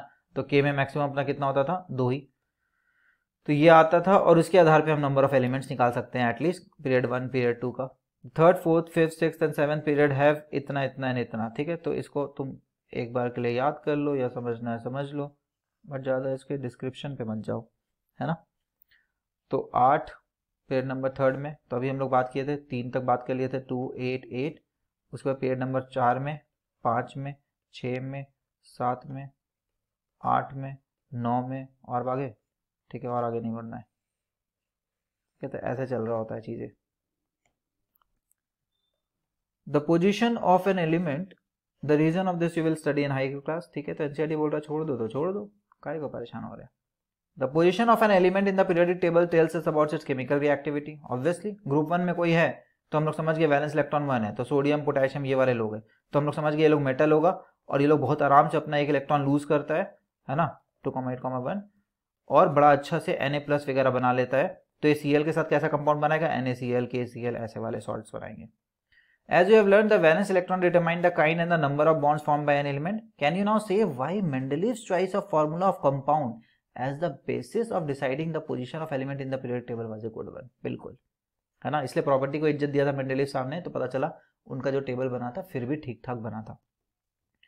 How would this lead to elements with similar chemical properties being placed in the same group? क्यों, क्योंकि atomic number is equal to number of protons होता है, number of protons mainly number of electron के बराबर होता है neutral atom में बात करें तो। अल्टीमेटली केमिकल प्रॉपर्टी पे ही डिपेंडेंट है मॉडर्न पीरियोडिक टेबल भी। क्यों, क्योंकि एटॉमिक नंबर पे डिपेंडेंट है। How would this lead two elements with similar chemical property being placed in the same group? Clear. तो उनका मेंडेलीव साहब का भी सेम प्रॉपर्टी वाला लोग सेम ग्रुप में आ रहा था, हमारा एटॉमिक नंबर का आधार है वो भी सेम प्रॉपर्टी वाला सेम पीरियड्स में, सॉरी सेम ग्रुप में आ जाता है, ठीक है। अब देखो ये सारा चीज स्टोरी था, ये सारा चीजें स्टोरी था, असली मुद्दा तो ये टॉपिक है, असली मुद्दा ये टॉपिक है, क्योंकि मॉडर्न पीरियोडिक टेबल के आधार पे यही चीज निकाल पा रहे हैं हम लोग जो बहुत ही यूजफुल है, ट्रेंड निकाल पा रहे हैं। ट्रेंड ही सबसे बढ़िया चीज है। इतना बड़ा टेबल में हम लोग सजा इसलिए रहे थे कि अल्टीमेटली हम लोग कोई ट्रेंड निकाल पाए कि भाई कौन कैसा क्यों, क्या क्या हम लोग इससे प्रेडिक्ट कर सकते हैं, क्या क्या इसका प्रॉपर्टी होना चाहिए। क्लियर। तो this trend is the most important part, this is the output of the chapter. भैया ये चैप्टर पढ़ क्यों रहे हैं आखिर, ये बताओ, कोई यूजफुलनेस है कि नहीं है? तो बिल्कुल यूजफुलनेस है। Trend is the usefulness of this chapter. Trends में सबसे पहले अपना है वैलेंसी। तो ये लोग क्या बोल रहा है, let's C. As you know, the valency of an element is determined by the number of valence electron present in the outermost shell। तो ये तो हम लोग को पहले से पता है, number of valence electron he decide करता है वैलेंसी, है ना। बचपन में हम लोग क्लास 9 से देख रहे हैं कि फॉर एग्जांपल 2,8 का वैलेंसी कितना होता है 1, 2,8, अगर 7 हुआ तो भी इसका वैलेंसी 1 होता है। कैसे? अगर 4 से ज्यादा है वैलेंस इलेक्ट्रॉन तो हम लोग 8 माइनस वैलेंस इलेक्ट्रॉन का फॉर्मूला लगा देते थे। तो यहाँ पे 8 - 7 = 1, ठीक है। तो किसी भी ग्रुप में हम लोग को पता है ग्रुप में वैलेंस इलेक्ट्रॉन सेम होता है। फॉर एग्जांपल ग्रुप 1 में, ठीक है, ये रहा अपना ग्रुप 1, इसमें वैलेंस इलेक्ट्रॉन सबका 1 होता है, तो सबका वैलेंसी हम लोग बता सकते हैं कि कितना होगा, ठीक। तो पीरियोडिक टेबल से हम लोग को मदद मिल रहा है वैलेंसी निकालने का। How do you calculate the valency of element from its electronic configuration? ऐसे निकालते हैं, what is the valency of magnesium with atomic number 12? तो मैग्नीशियम का एटॉमिक नंबर 12 है 2,8,2, तो वैलेंसी 2 ही हो गया। 4 से ज्यादा होगा तो हम लोग ये फॉर्मूला लगाएंगे 8 माइनस उतना। फॉर एग्जांपल 16 का 2,8,6 होता है, 8 माइनस 6 कर देंगे, वैलेंसी आ जाएगा 2। क्यों? क्योंकि 4 से ज्यादा है वैलेंस इलेक्ट्रॉन। 4 से ज्यादा होगा तो हम लोग ये वाला फॉर्मूला यूज कर लेंगे। Similarly find out the valencies of the first 20 elements, है ना। तो ये क्लास 9th का ही एक्टिविटी हो गया। फर्स्ट 20 एलिमेंट का भाई इलेक्ट्रॉनिक कन्फिगरेशन लिखते रहो और वैलेंसी निकालते रहो। How does the valency vary in a period on going from left to right? तो लेफ्ट से राइट जाएंगे तो वैलेंसी कैसे वेरी करता है? फॉर एग्जांपल थर्ड पीरियड अभी हम लोग देख रहे थे, ठीक है, sodium, magnesium, aluminium and so on. तो यहाँ पे हम लोग देखे थे कि 2,8,1, 2,8,2, 2,8,3, तो वैलेंसी जो है 1 2 3, है ना। एल्यूमिनियम के बाद अपना आएगा सिलिकॉन, फिर आएगा फोस्फोरस, फिर आएगा सल्फर, फिर आएगा सल्फर के बाद क्लोरीन, है ना। तो सिलिकॉन का इलेक्ट्रॉनिक कन्फिगरेशन 2,8,4, उसका वैलेंसी हम लोग 4 बोलेंगे। फोस्फोरस का 2,8,5, इसका वैलेंसी हम लोग 5 बोलेंगे। तो वैलेंस इलेक्ट्रॉन एक एक यूनिट से बढ़ रहा है ना। फिर हमारा सल्फर का 2,8,6, सल्फर होता है 2,8,6, लेकिन सॉरी इसका वैलेंस इलेक्ट्रॉन कितना आया 2,8,5 वाला का 8 माइनस 5 दैट इज 3, है ना। तो यहाँ पे आ गया अपना 3। सल्फर का इलेक्ट्रॉनिक कन्फिगरेशन कितना होता है 2,8,6, 2,8,6, तो इसका कितना आएगा 8 माइनस 6 दैट इज 2, है ना। सिमिलरली क्लोरीन का 1 और नोबल गैस का 0। ये वाला अपना ट्रेंड है। How does the valency vary in going down the group, है ना। तो पीरियड में पता चल गया वैलेंसी, ये रहा period. Down the group valency क्या होता है यहाँ पे हम लोग देख लिए, सेम रहता है। In a group valency is same, clear. In a group valency is same. तो ये वेरिएशन मतलब क्या होता है? वेरिएशन पढ़ना या ट्रेंड पढ़ना मतलब क्या होता है? वैलेंसी का अगर ट्रेंड पूछा तो तुमको बस ये पता होना चाहिए कि पीरियड के अक्रॉस क्या होता है और ग्रुप के अक्रॉस क्या होता है, ठीक है। यहाँ पे हम लोग अपडेट करते रहेंगे। मॉडर्न पीरियोडिक टेबल हम लोग को अपडेट करना चाहिए था, बट अभी पॉइंट नंबर 2 पढ़ रहे हैं। पॉइंट नंबर 1 में ये सारे अपडेट्स थे अपने, है ना। पॉइंट नंबर 2 में हम लोग अपडेट कर लेते हैं थोड़ा थोड़ा। फॉर एग्जाम्पल पॉइंट नंबर 2 का पॉइंट नंबर 1 खुद से अपडेट कर लेना। पॉइंट नंबर 2 लिख देते हैं मॉडर्न पीरियोडिक टेबल का ही। 2 का फर्स्ट में क्या है? वैलेंसी। अब वैलेंसी जो है ग्रुप में सेम रहता है, पीरियड में first increases up to 4 then decreases clear. तो वैलेंसी वाला इतना ही फंडा है और कुछ भी नहीं है। एटॉमिक साइज का बात करते हैं, तो फिर से देखो इलेक्ट्रॉनिक कन्फिगरेशन के दम पे एटॉमिक साइज का बात कर सकते हैं। अब देखो नंबर ऑफ सेल सेम रहता है इनमें पीरियड में। अगर पीरियड में बात करें तो नंबर ऑफ सेल सेम रहता है, ग्रुप में बात करें तो नंबर ऑफ सेल्स में चेंजेस आ रहा था, है ना। फॉर एग्जांपल ग्रुप का हम लोग को पता है 2,1, कहाँ पे लिखा था हमने, ये रहा पीरियड का, ये रहा एक ग्रुप का, ठीक है। तो ये ग्रुप 1 का हमने लिखा था 2,1, 2,8,1, 2,881। तो नंबर ऑफ सेल्स बढ़ रहे हैं, एक ग्रुप में नीचे जाएंगे तो नंबर ऑफ सेल्स बढ़ रहा है, तो साइज क्या होगा? साइज इंक्रीज होगा। In a group size increases, in a period क्या हो रहा है? In a period size decreases. अच्छा ऐसा क्यों हुआ? अब तुम देख सकते हो नंबर ऑफ सेल्स तो सेम है, लेकिन नंबर ऑफ प्रोटॉन्स और चेंज हो रहे हैं। फॉर एग्जाम्पल सोडियम में 11 प्रोटॉन था, 11 इलेक्ट्रॉन को, ठीक है। यहाँ 12 प्रोटॉन है, 12 इलेक्ट्रॉन को, तो वो अट्रैक्टिव फोर्सेस बन जाता है, ठीक है। ये कैसे चलता है? जैसे GMM/r² चलता था, है ना, दो ऑब्जेक्ट के बीच का फोर्सेस, है ना, ग्रेविटेशनल फोर्सेस, वैसे ही चलता है दो चार्ज के बीच का फोर्सेस Q1 Q2/r²। तो चार्ज अगर बढ़ा है, दोनों का चार्ज बढ़ रहा है, देख लो इलेक्ट्रॉन प्रोटॉन दोनों का, तो इंटेंसिटी ऑफ फोर्स बढ़ेगा। अब इंटेंसिटी ऑफ फोर्स बढ़ेगा तो आउटर मोस्ट सेल को न्यूक्लियस और तगड़ा खींच लेगा। अब खींच लेगा तो साइज छोटा हो जाएगा, ठीक। तो in a period size decreases, clear. तो यहाँ पे तुम लिख लो एटॉमिक साइज का अगर बात हो, एटॉमिक साइज का अगर बात हो तो 10th लेवल पे हम लोग सिंपल बातें करते हैं। ग्रुप, ठीक है, down the group atomic size क्या होता है? एटॉमिक साइज इंक्रीजेस, ठीक है। अलोंग ए पीरियड क्या होता है?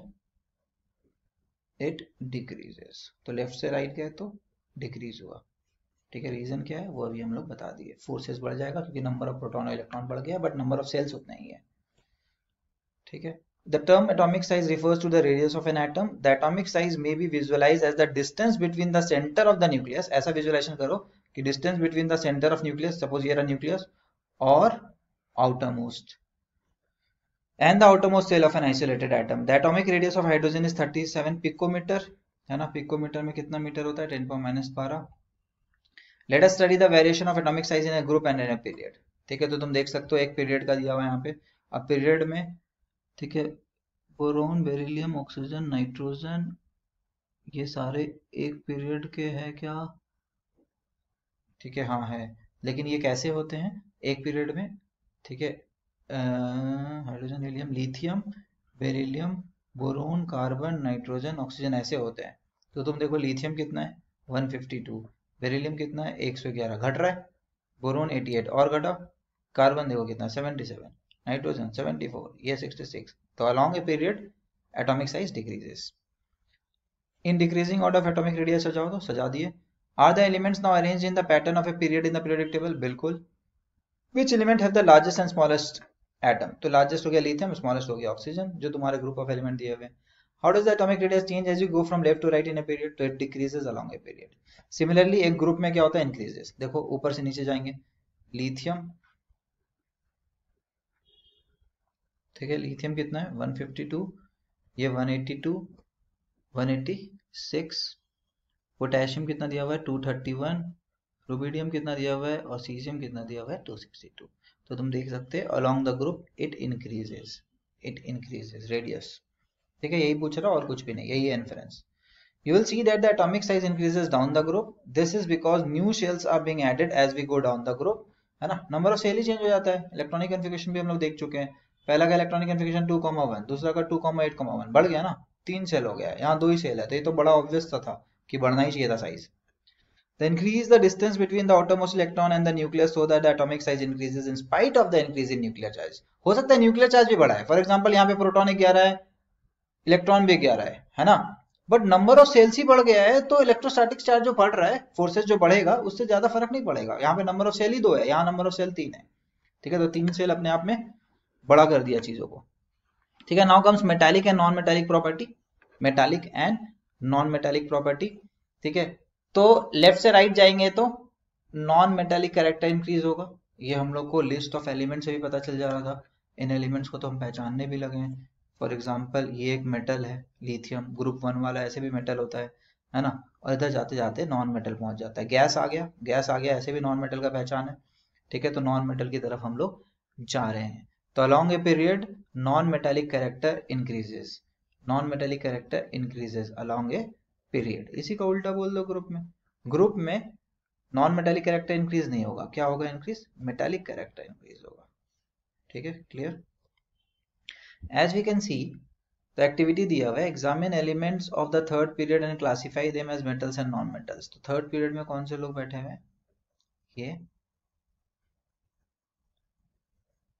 सिलिकॉन, फास्फोरस, सल्फर, क्लोरीन और फिर नोबल गैस. ठीक है, तो ये तो एकदम आंख बंद करके तुमको पता है नॉन मेटल है, ये आंख बंद करके तुमको पता है मेटल है. तो तुम समझ जाओ बस कि भैया लेफ्ट और राइट जाएंगे तो नॉन मेटालिक कैरेक्टर बढ़ जाएगा. On which side of the periodic table do you find the metals? तो लेफ्ट हैंड साइड में मेटल्स मिलते हैं. ठीक है, on which side you will find the non metals? Right hand side में non metals मिलते हैं. ठीक है, as we can see like sodium and magnesium are towards the left hand side of the periodic table, while the non-metal like sulfur are found on the right hand side. In the middle we have silicon, which is classified as semi metal या फिर metalloids. ये वाला classification हम लोग पहले पढ़े हुए हैं. Because it exhibited both the properties of metals and non-metals. तो metal और non-metal के साथ साथ हमारे को एक और term पता होना चाहिए, which is metalloids. वैसे ही acid और base के साथ, बेसिक ऑक्साइड के साथ हम लोग एक और टर्म पढ़ाया गया था, कौन सा ऑक्साइड, एम्फोटेरिक ऑक्साइड.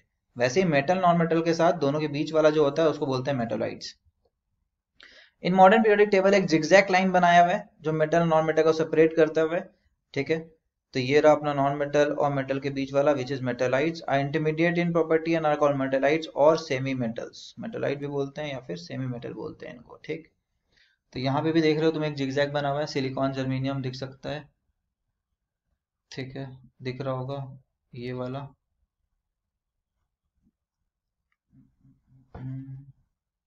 ये वाला, ये वाला, ये वाला, जिगजैग जिगजैग जिगजैग. में दिख रहा है ये सारे मेटोलाइट बीच वाले हैं, राइट वाले generally non metals and left वाले सारे मेटल्स है इनमें। ठीक, as you see in chapter 3 metals tends to lose electron while forming bonds, that is they are electropositive। एक और वर्ड आया यहाँ पे खतरनाक सा, इलेक्ट्रोपॉजिटिव। तुम्हें पता था सोडियम कितना था 2,8,1। जब वो NaCl बनाता था तो वो हम लोग को पता है ऐसा हो जाता था। अब जो पॉजिटिव वाला आयंस बनाता है, पॉजिटिव वाला आयंस, उनको बोलते हैं इलेक्ट्रॉन से बड़ा है इलेक्ट्रो पॉजिटिव इन नेचर। ठीक है, वैसे ही Cl को क्या बोलेंगे, Cl का इलेक्ट्रॉनिक कन्फिगरेशन था इतना, फिर वो क्या बनाना चाह रहा था, NaCl के एग्जांपल से ही समझना, Cl माइनस बनाना चाह रहा था, तो ये लोग कौन हुए, इलेक्ट्रोनेगेटिव इन नेचर। नॉन मेटल्स क्या होते हैं, इलेक्ट्रोनेगेटिव, क्योंकि नेगेटिव आयंस बनाना चाह रहे हैं वो, और मेटल्स होते हैं इलेक्ट्रोपॉजिटिव।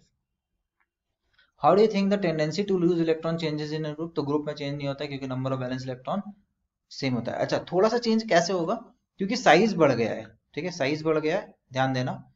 न्यूक्लियस से तुम दूर हो गए इलेक्ट्रॉन, तुमको कौन है जो खींच के रखा हुआ है एटम के अंदर, प्रोटॉन ही तो रखा हुआ है, लेकिन तुम दूर बढ़ गए, तुम दूर चल गए हो, तो प्रोटॉन उतना आराम से तुमको खींच करके रख नहीं पा रहा है। ठीक है, जितना आराम से ऊपर बढ़ा। तो लिथियम को भले ज्यादा खींच के रख पा रहा होगा, लेकिन नीचे आते आते सीजियम को उतना अच्छा खींच नहीं पा रहा प्रोटॉन इलेक्ट्रॉन को, तो सीजियम का इलेक्ट्रॉन ज्यादा आराम से निकलता है। ऑल्दो सबका इलेक्ट्रॉनिक कन्फिगरेशन में 1 ही इलेक्ट्रॉन है वैलेंस इलेक्ट्रॉन में, लेकिन ये ज्यादा आराम से निकलेगा। तो ज्यादा आराम से निकलना मतलब ज्यादा अच्छा मेटल। तो टेंडेंसी चेंज कैसे होता है एक ग्रुप में, इट इजी हो जाता है रिमूव होना। तो इजी होना मतलब ज्यादा अच्छा मेटल, मेटालिक कैरेक्टर इंक्रीजेस हम लोग बोलते थे अलोंग द ग्रुप। पीरियड में कैसा होता है, पीरियड में डिफिकल्ट हो रहा है, क्यों, छोटा होता जा रहा है साइज, प्रोटॉन इलेक्ट्रॉन को और टाइट से खींचने लग रहा है। तो नॉन मेटल देखो लूज भी नहीं करना चाहते हैं, गेन ही करते हैं। देखो क्लोरीन भी यहाँ गेन ही कर रहा है, लूज करने का सवाल ही नहीं है। As the effective nuclear charge, देखो इफेक्टिव न्यूक्लियर चार्ज एक टेक्निकल टर्म है, बहुत सारा चीजों को मिला जुला के इसको समझाया जाता है। It is mostly depend on shielding effect, है ना, also called screening effect. But 10th level पे हम लोग को उस चीज पे, इस टर्म के अंदर घुसना नहीं है, बस ये न्यूक्लियर चार्ज की तरह समझ लो कि प्रोटॉन तुम्हारा बढ़ रहा है या फोर्सेस बढ़ रहा है इलेक्ट्रॉन में। As the effective nuclear charge acting on the valence electron increases across a period, एक पीरियड में वैलेंस इलेक्ट्रॉन में जो फोर्स लगा रहा है न्यूक्लियस वो बढ़ेगा। क्यों, क्योंकि एटॉमिक नंबर बढ़ रहा है तो नंबर ऑफ प्रोटॉन तो बढ़ ही रहा है ना। हम लोग देखे थे ये एग्जाम्पल, इसी में देख लो, नंबर ऑफ प्रोटॉन तो बढ़ रहा है ना सब में, एटॉमिक नंबर बढ़ रहा है तो 11 प्रोटॉन, फिर 12, फिर 13 एंड सो ऑन। तो न्यूक्लियर चार्ज तो बढ़ रहा है, या न्यूक्लियर का फोर्स बढ़ रहा है, क्योंकि ज्यादा प्रोटॉन से जो ताकत लगा सकते हैं इलेक्ट्रॉन में। ठीक है, तो increases across a period the tendency to lose electron will decrease, इसीलिए डिक्रीज हो जाता है लूज इलेक्ट्रॉन वाला। तो नॉन मेटल ऐसे भी लूज नहीं करना चाहता है। Down the group the effective nuclear charge experience by valence electron is decreasing, down the group दूर हो जाता है, तो उतना फोर्स लगा ही नहीं पा रहा है न्यूक्लियस, तो डिक्रीज हो रहा है because of outer shell electrons are farther away from the nucleus, therefore they can be lost easily. तो हम लोग ये बात किए कि लिथियम और सीजियम में अगर कंपेयर करोगे तो कौन इजीली लूज कर सकता है, ज्यादा इजी ये। हेंस मेटालिक कैरेक्टर डिक्रीजेस, एक पीरियड के अलॉन्ग मेटालिक कैरेक्टर घट रहा है, लेकिन ग्रुप में बात करेंगे तो बढ़ता है। ठीक, non metals on the other hand are electronegative, है ना, नॉन मेटल्स को हम लोग अभी ऊपर देखे थे, क्या बोले थे, electronegative. They tend to form bonds by gaining electron. ठीक है, वेरिएशन इन प्रॉपर्टी अब देखेंगे। तो नॉन मेटल गेन करना चाहता है और मेटल्स लूज करना चाहता है। ठीक है, यहां तक कोई दिक्कत?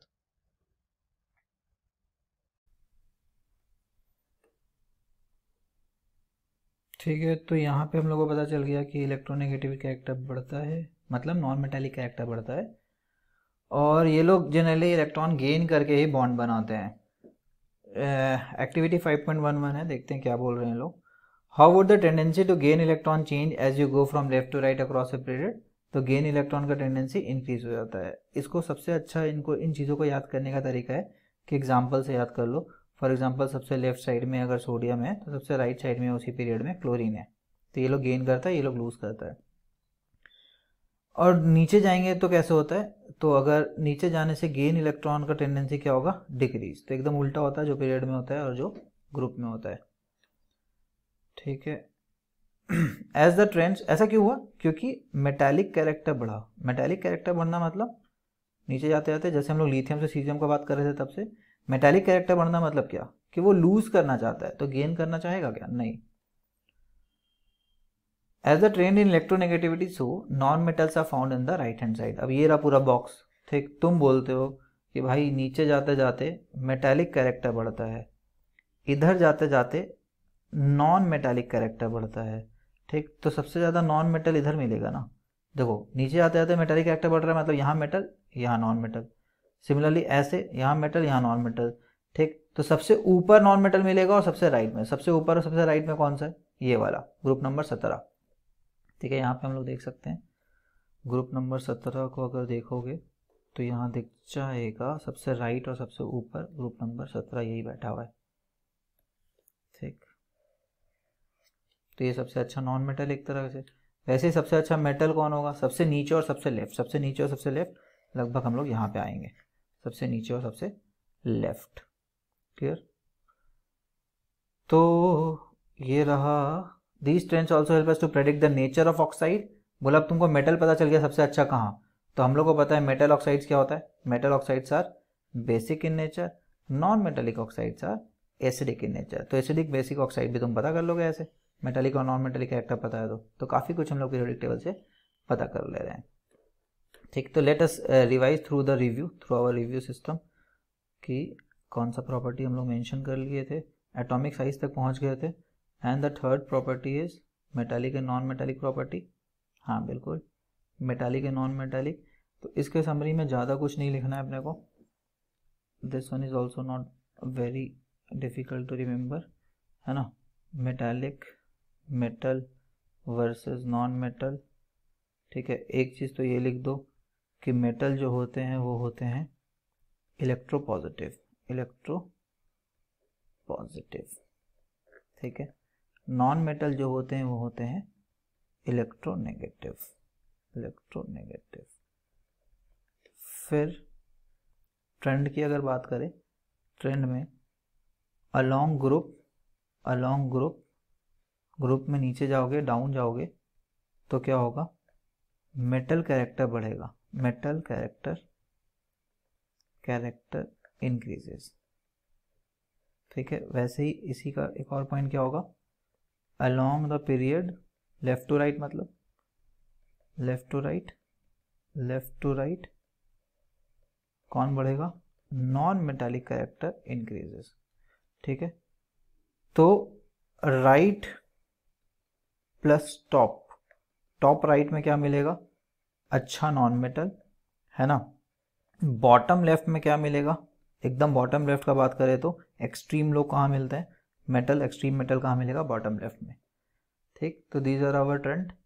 उसके अलावा एक और चीज़ हम लोग को यहाँ पे पता चला था कि मेटालिक ऑक्साइड्स क्या होते हैं, रिवीजन है ये मेनली, ये तो पुराना हम लोग को पता था, basic and non metallic oxides are acidic. ये भी हम लोग पीरियोडिक टेबल के ट्रेंड से, मेटल नॉन मेटल के ट्रेंड से थोड़ा पता कर सकते हैं, ठीक। That is our chapter. देखो एक 1.5 पेज में तो रिव्यू आ गया, इतना ही पूछेगा, इससे ज़्यादा क्या पूछेगा। इसमें सबसे ज़्यादा इंपॉर्टेंट है पॉइंट नंबर 2 और 3, है ना। 2 और 3 का लिमिटेशन शायद भूल सकते हैं क्योंकि साइंटिस्ट का एग्जैक्ट जो बोला है वो बोला है, वो अपने को पता होना चाहिए क्या बोला है साइंटिस्ट साहब। हाँ अब देखते हैं क्या क्या हम लोग का सॉल्यूशन निकल गया। How could the modern periodic table remove various anomalies of Mendeleev's. तो भाई मॉडर्न पीरियोडिक टेबल ऐसे एनिमलीज दूर किया कि फॉर एग्जांपल हाइड्रोजन नहीं बता पा रहे थे, या आइसोटोप्स नहीं बता पा रहे थे, इंक्रीजिंग एटॉमिक मास में नहीं सजाए थे जबकि बोले थे एटॉमिक मास को हम इज्जत दिए, ठीक है। तो इन सब का प्रॉब्लम ही खत्म कर दिया, एटॉमिक मास को इज्जत देने की जगह ये किसको इज्जत दिया, एटॉमिक नंबर। तो हाइड्रोजन का एटॉमिक नंबर फिक्स होगा क्योंकि नंबर ऑफ प्रोटॉन फिक्स है, तो उसका पोजीशन फिक्स हो गया। और ग्रुप 1 में रखेंगे क्योंकि वैलेंस इलेक्ट्रॉन पे डिसाइड हो रहा है पोजीशन। आइसोटोप्स में भी C12 और C14 में एटॉमिक नंबर सेम है, मास अलग था ना, तो मेंडेलीव साहब को दिक्कत हो रहा था, बट हम लोग को दिक्कत नहीं हुआ। क्यों, क्योंकि एटॉमिक नंबर सेम है तो हमारे हिसाब से वो एक ही स्लॉट मिलेगा उसको, ठीक है। हमारे पीरियोडिक टेबल में कोई दिक्कत नहीं होगा। Name two elements you would expect to show chemical reaction similar to magnesium. Magnesium की तरह तुम्हारा सिमिलर प्रॉपर्टी शो करने वाला कौन सा एलिमेंट्स है, तो भाई अपना ये देख लो पीरियोडिक टेबल, उसमें देख लो मैग्नीशियम के ग्रुप में कौन है, कैल्शियम और स्ट्रॉन्शियम, बैरियम, कुछ भी बोल दो। तो बैरियम तो हम लोग पढ़ते हैं चैप्टर 1 में ही पढ़े थे, तो तुम वो वाला ले लो जो तुमको अच्छा लग रहा है। तो मैग्नीशियम वैलेंसी 2 है ना, तो वैलेंसी 2 के जरा और कौन सिमिलर एलिमेंट है, वैलेंसी 2 वाला मेटल खोज लो तो तुमको बेरिलियम भी इसी के जैसा मिलेगा। कैल्शियम भी तो 1 से 20 में आंसर मिल जाए तो बहुत ही अच्छा है, ये तो याद ही रहता है अपने को, ठीक है। इसी ग्रुप का एक और कौन है जिसको हम लोग जानते हैं, वो है बैरियम, है ना। बैरियम सल्फेट बना था ना white paper double displacement reaction में, BaSO4। तो Ba को भी हम लोग पहचानते हैं कि वैलेंसी 2 वाला था ये मेटल, ठीक है। अच्छा ये वाला भी फोटो एक बार देख लो, तुमको जो जो काम का प्रॉपर्टी लग रहा है उसको एनसीईआरटी देखो ऐसे 11th की बुक में ऐसे ट्रेंड की तरह लिखा हुआ है कि नॉन मेटल यहाँ पे मिलेगा टॉप राइट में, मेटल बॉटम लेफ्ट में सबसे अच्छा मिलता है।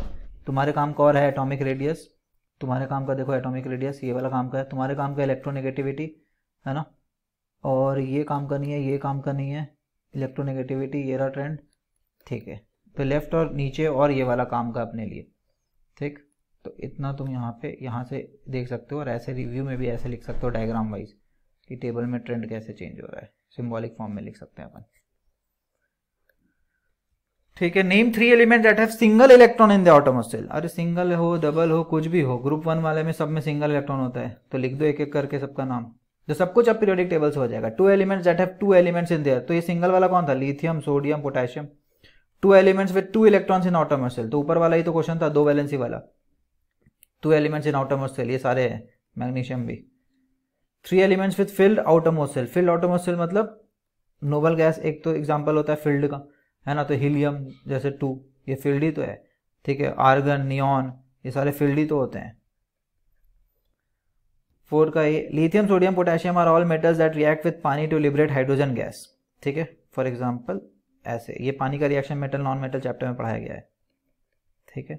Is there any similarity in the atoms of these elements, हाँ जी सिमिलैरिटी तो है ही, सबका वैलेंसी 1 है ना, सब पानी से एकदम एक तरह से रिएक्ट होते हैं, काफ़ी रिएक्टिव होते हैं, तो ये चीज़ें अपन बोल सकते हैं सिमिलैरिटी में, ठीक। सिमिलैरिटी इन एटम्स, एटम वाइज कोई सिमिलैरिटी है तो एटम बस इलेक्ट्रॉनिक कन्फिगरेशन का सिमिलैरिटी, और क्या, वैलेंस इलेक्ट्रॉन सबका 1 है, सिर्फ सेम ग्रुप में। देखो पीरियोडिक टेबल के क्वेश्चंस को ग्रुप और पीरियड के दम पे ही एक्सप्लेन करना है कि सेम ग्रुप में है। Helium is an unreactive gas and neon is a gas off extremely low reactivity, ठीक है। what if anything do their atoms have in common, full valence cell electron, है ना, फुल्ली ऑक्यूपाइड वैलेंस सेल बोल सकते हैं या fully occupied outermost cell बोल सकते हैं, ठीक है। Full electrons in outermost shell orbit या shell. In the modern periodic table which are the metals among the first 10 elements, पहले 10 एलिमेंट्स में से कौन कौन मेटल है, तो भाई हाइड्रोजन के छोड़ करके जो भी 4 से नीचे वैलेंस इलेक्ट्रॉन है उसको बोल सकते हैं हम लोग, obviously hydrogen helium gases non metals की तरह होते हैं। तो लिथियम है, बेरिलियम, ठीक है। तो बोरोन को जनरली मेटल के रूप में नहीं मानते हैं, ठीक है, बोरोन कार्बन नाइट्रोजन। तो और वैसे तो ऐसे क्वेश्चंस को कैसे सॉल्व करना है, यहाँ पे डायग्राम बना हुआ है मस्त, कलर से तुम पहचान लोगे कौन क्या है। जैसे बोरोन देखो मेटलाइट्स में आ गया ना, है ना, कार्बन नाइट्रोजन ऑक्सीजन सारे नॉन मेटल में आ गया, तो मेटल 10 तक बोला था ना, 10 तक ये सारे नॉन मेटल है ना, तो एटॉमिक नंबर 3 और 4 ही आया मेटल अपना, क्लियर। इस तरह से अपने को निकालना है। By considering their position in the periodic table, which one of the following elements would you expect to have maximum metallic character? सबसे ज़्यादा मेटालिक कैरेक्टर किसका होगा, तो हम लोग को पोजीशन लिख लो पहले, ये रहा बेरिलियम, ठीक, और इन सब का ही पोजीशन खोज लो, ठीक है। SCAS है तो गैलियम जर्मेनियम तो अभी हम लोग देखे थे, देखो एक बार फिर से खोजते हैं इनको, ठीक है। गैलियम जर्मेनियम ये रहा, गैलियम ये रहा, जर्मेनियम, ठीक है। और अपने को चाहिए पीरियोडिक टेबल में एक और एलिमेंट जो दिया हुआ है वो अपना है सेलेनियम। तो इन 3 में तो डिसाइड हो गया, सबसे अच्छा मेटल ये होगा, है ना, और सबसे अच्छा नॉन मेटल ये होगा, इन 3 में अगर बात करें तो। और कौन कौन से हो गए, ये हो गया, ये हो गया, ये हो गया, AS और B को भी देख लेते हैं, ठीक है। AS और B, AS आर्सेनिक, ठीक, AS भी यहीं पे, तो लाइन से ही दे दिया है। और फिर एक दिया है बेरिलियम, बेरिलियम कहाँ है, इधर कहीं बैठा हुआ है, ठीक है। तो इन सब में तो कौन जीत रहा था, गैलियम जीत रहा था, और गैलियम और बेरिलियम में क्या डिसाइड होगा कि हम लोग हमारे हिसाब से नीचे और लेफ्ट वाला जीतता है, ठीक है। तो गैलियम और बेरिलियम में मेटल अगर बोलना हो तो हम लोग बेरिलियम बोल देंगे, क्योंकि 2 वो होता है ऑटोमोस इलेक्ट्रॉन, ठीक है। मेटालिक कैरेक्टरिस्टिक हम लोग इसका एक्सपेक्ट कर रहे हैं, ठीक है। तो बेरिलियम एक्सपेक्ट कर रहे थे हम लोग। फिर अपना एक्सरसाइज क्वेश्चन है, ठीक है। एक्सरसाइज का 1-2 क्वेश्चन देख लेते हैं नीचे से। Compare and contrast the arrangement of elements in Mendeleev and modern, ठीक है, ये तो सेल्फ थ्योरी वाइज बेस्ड है।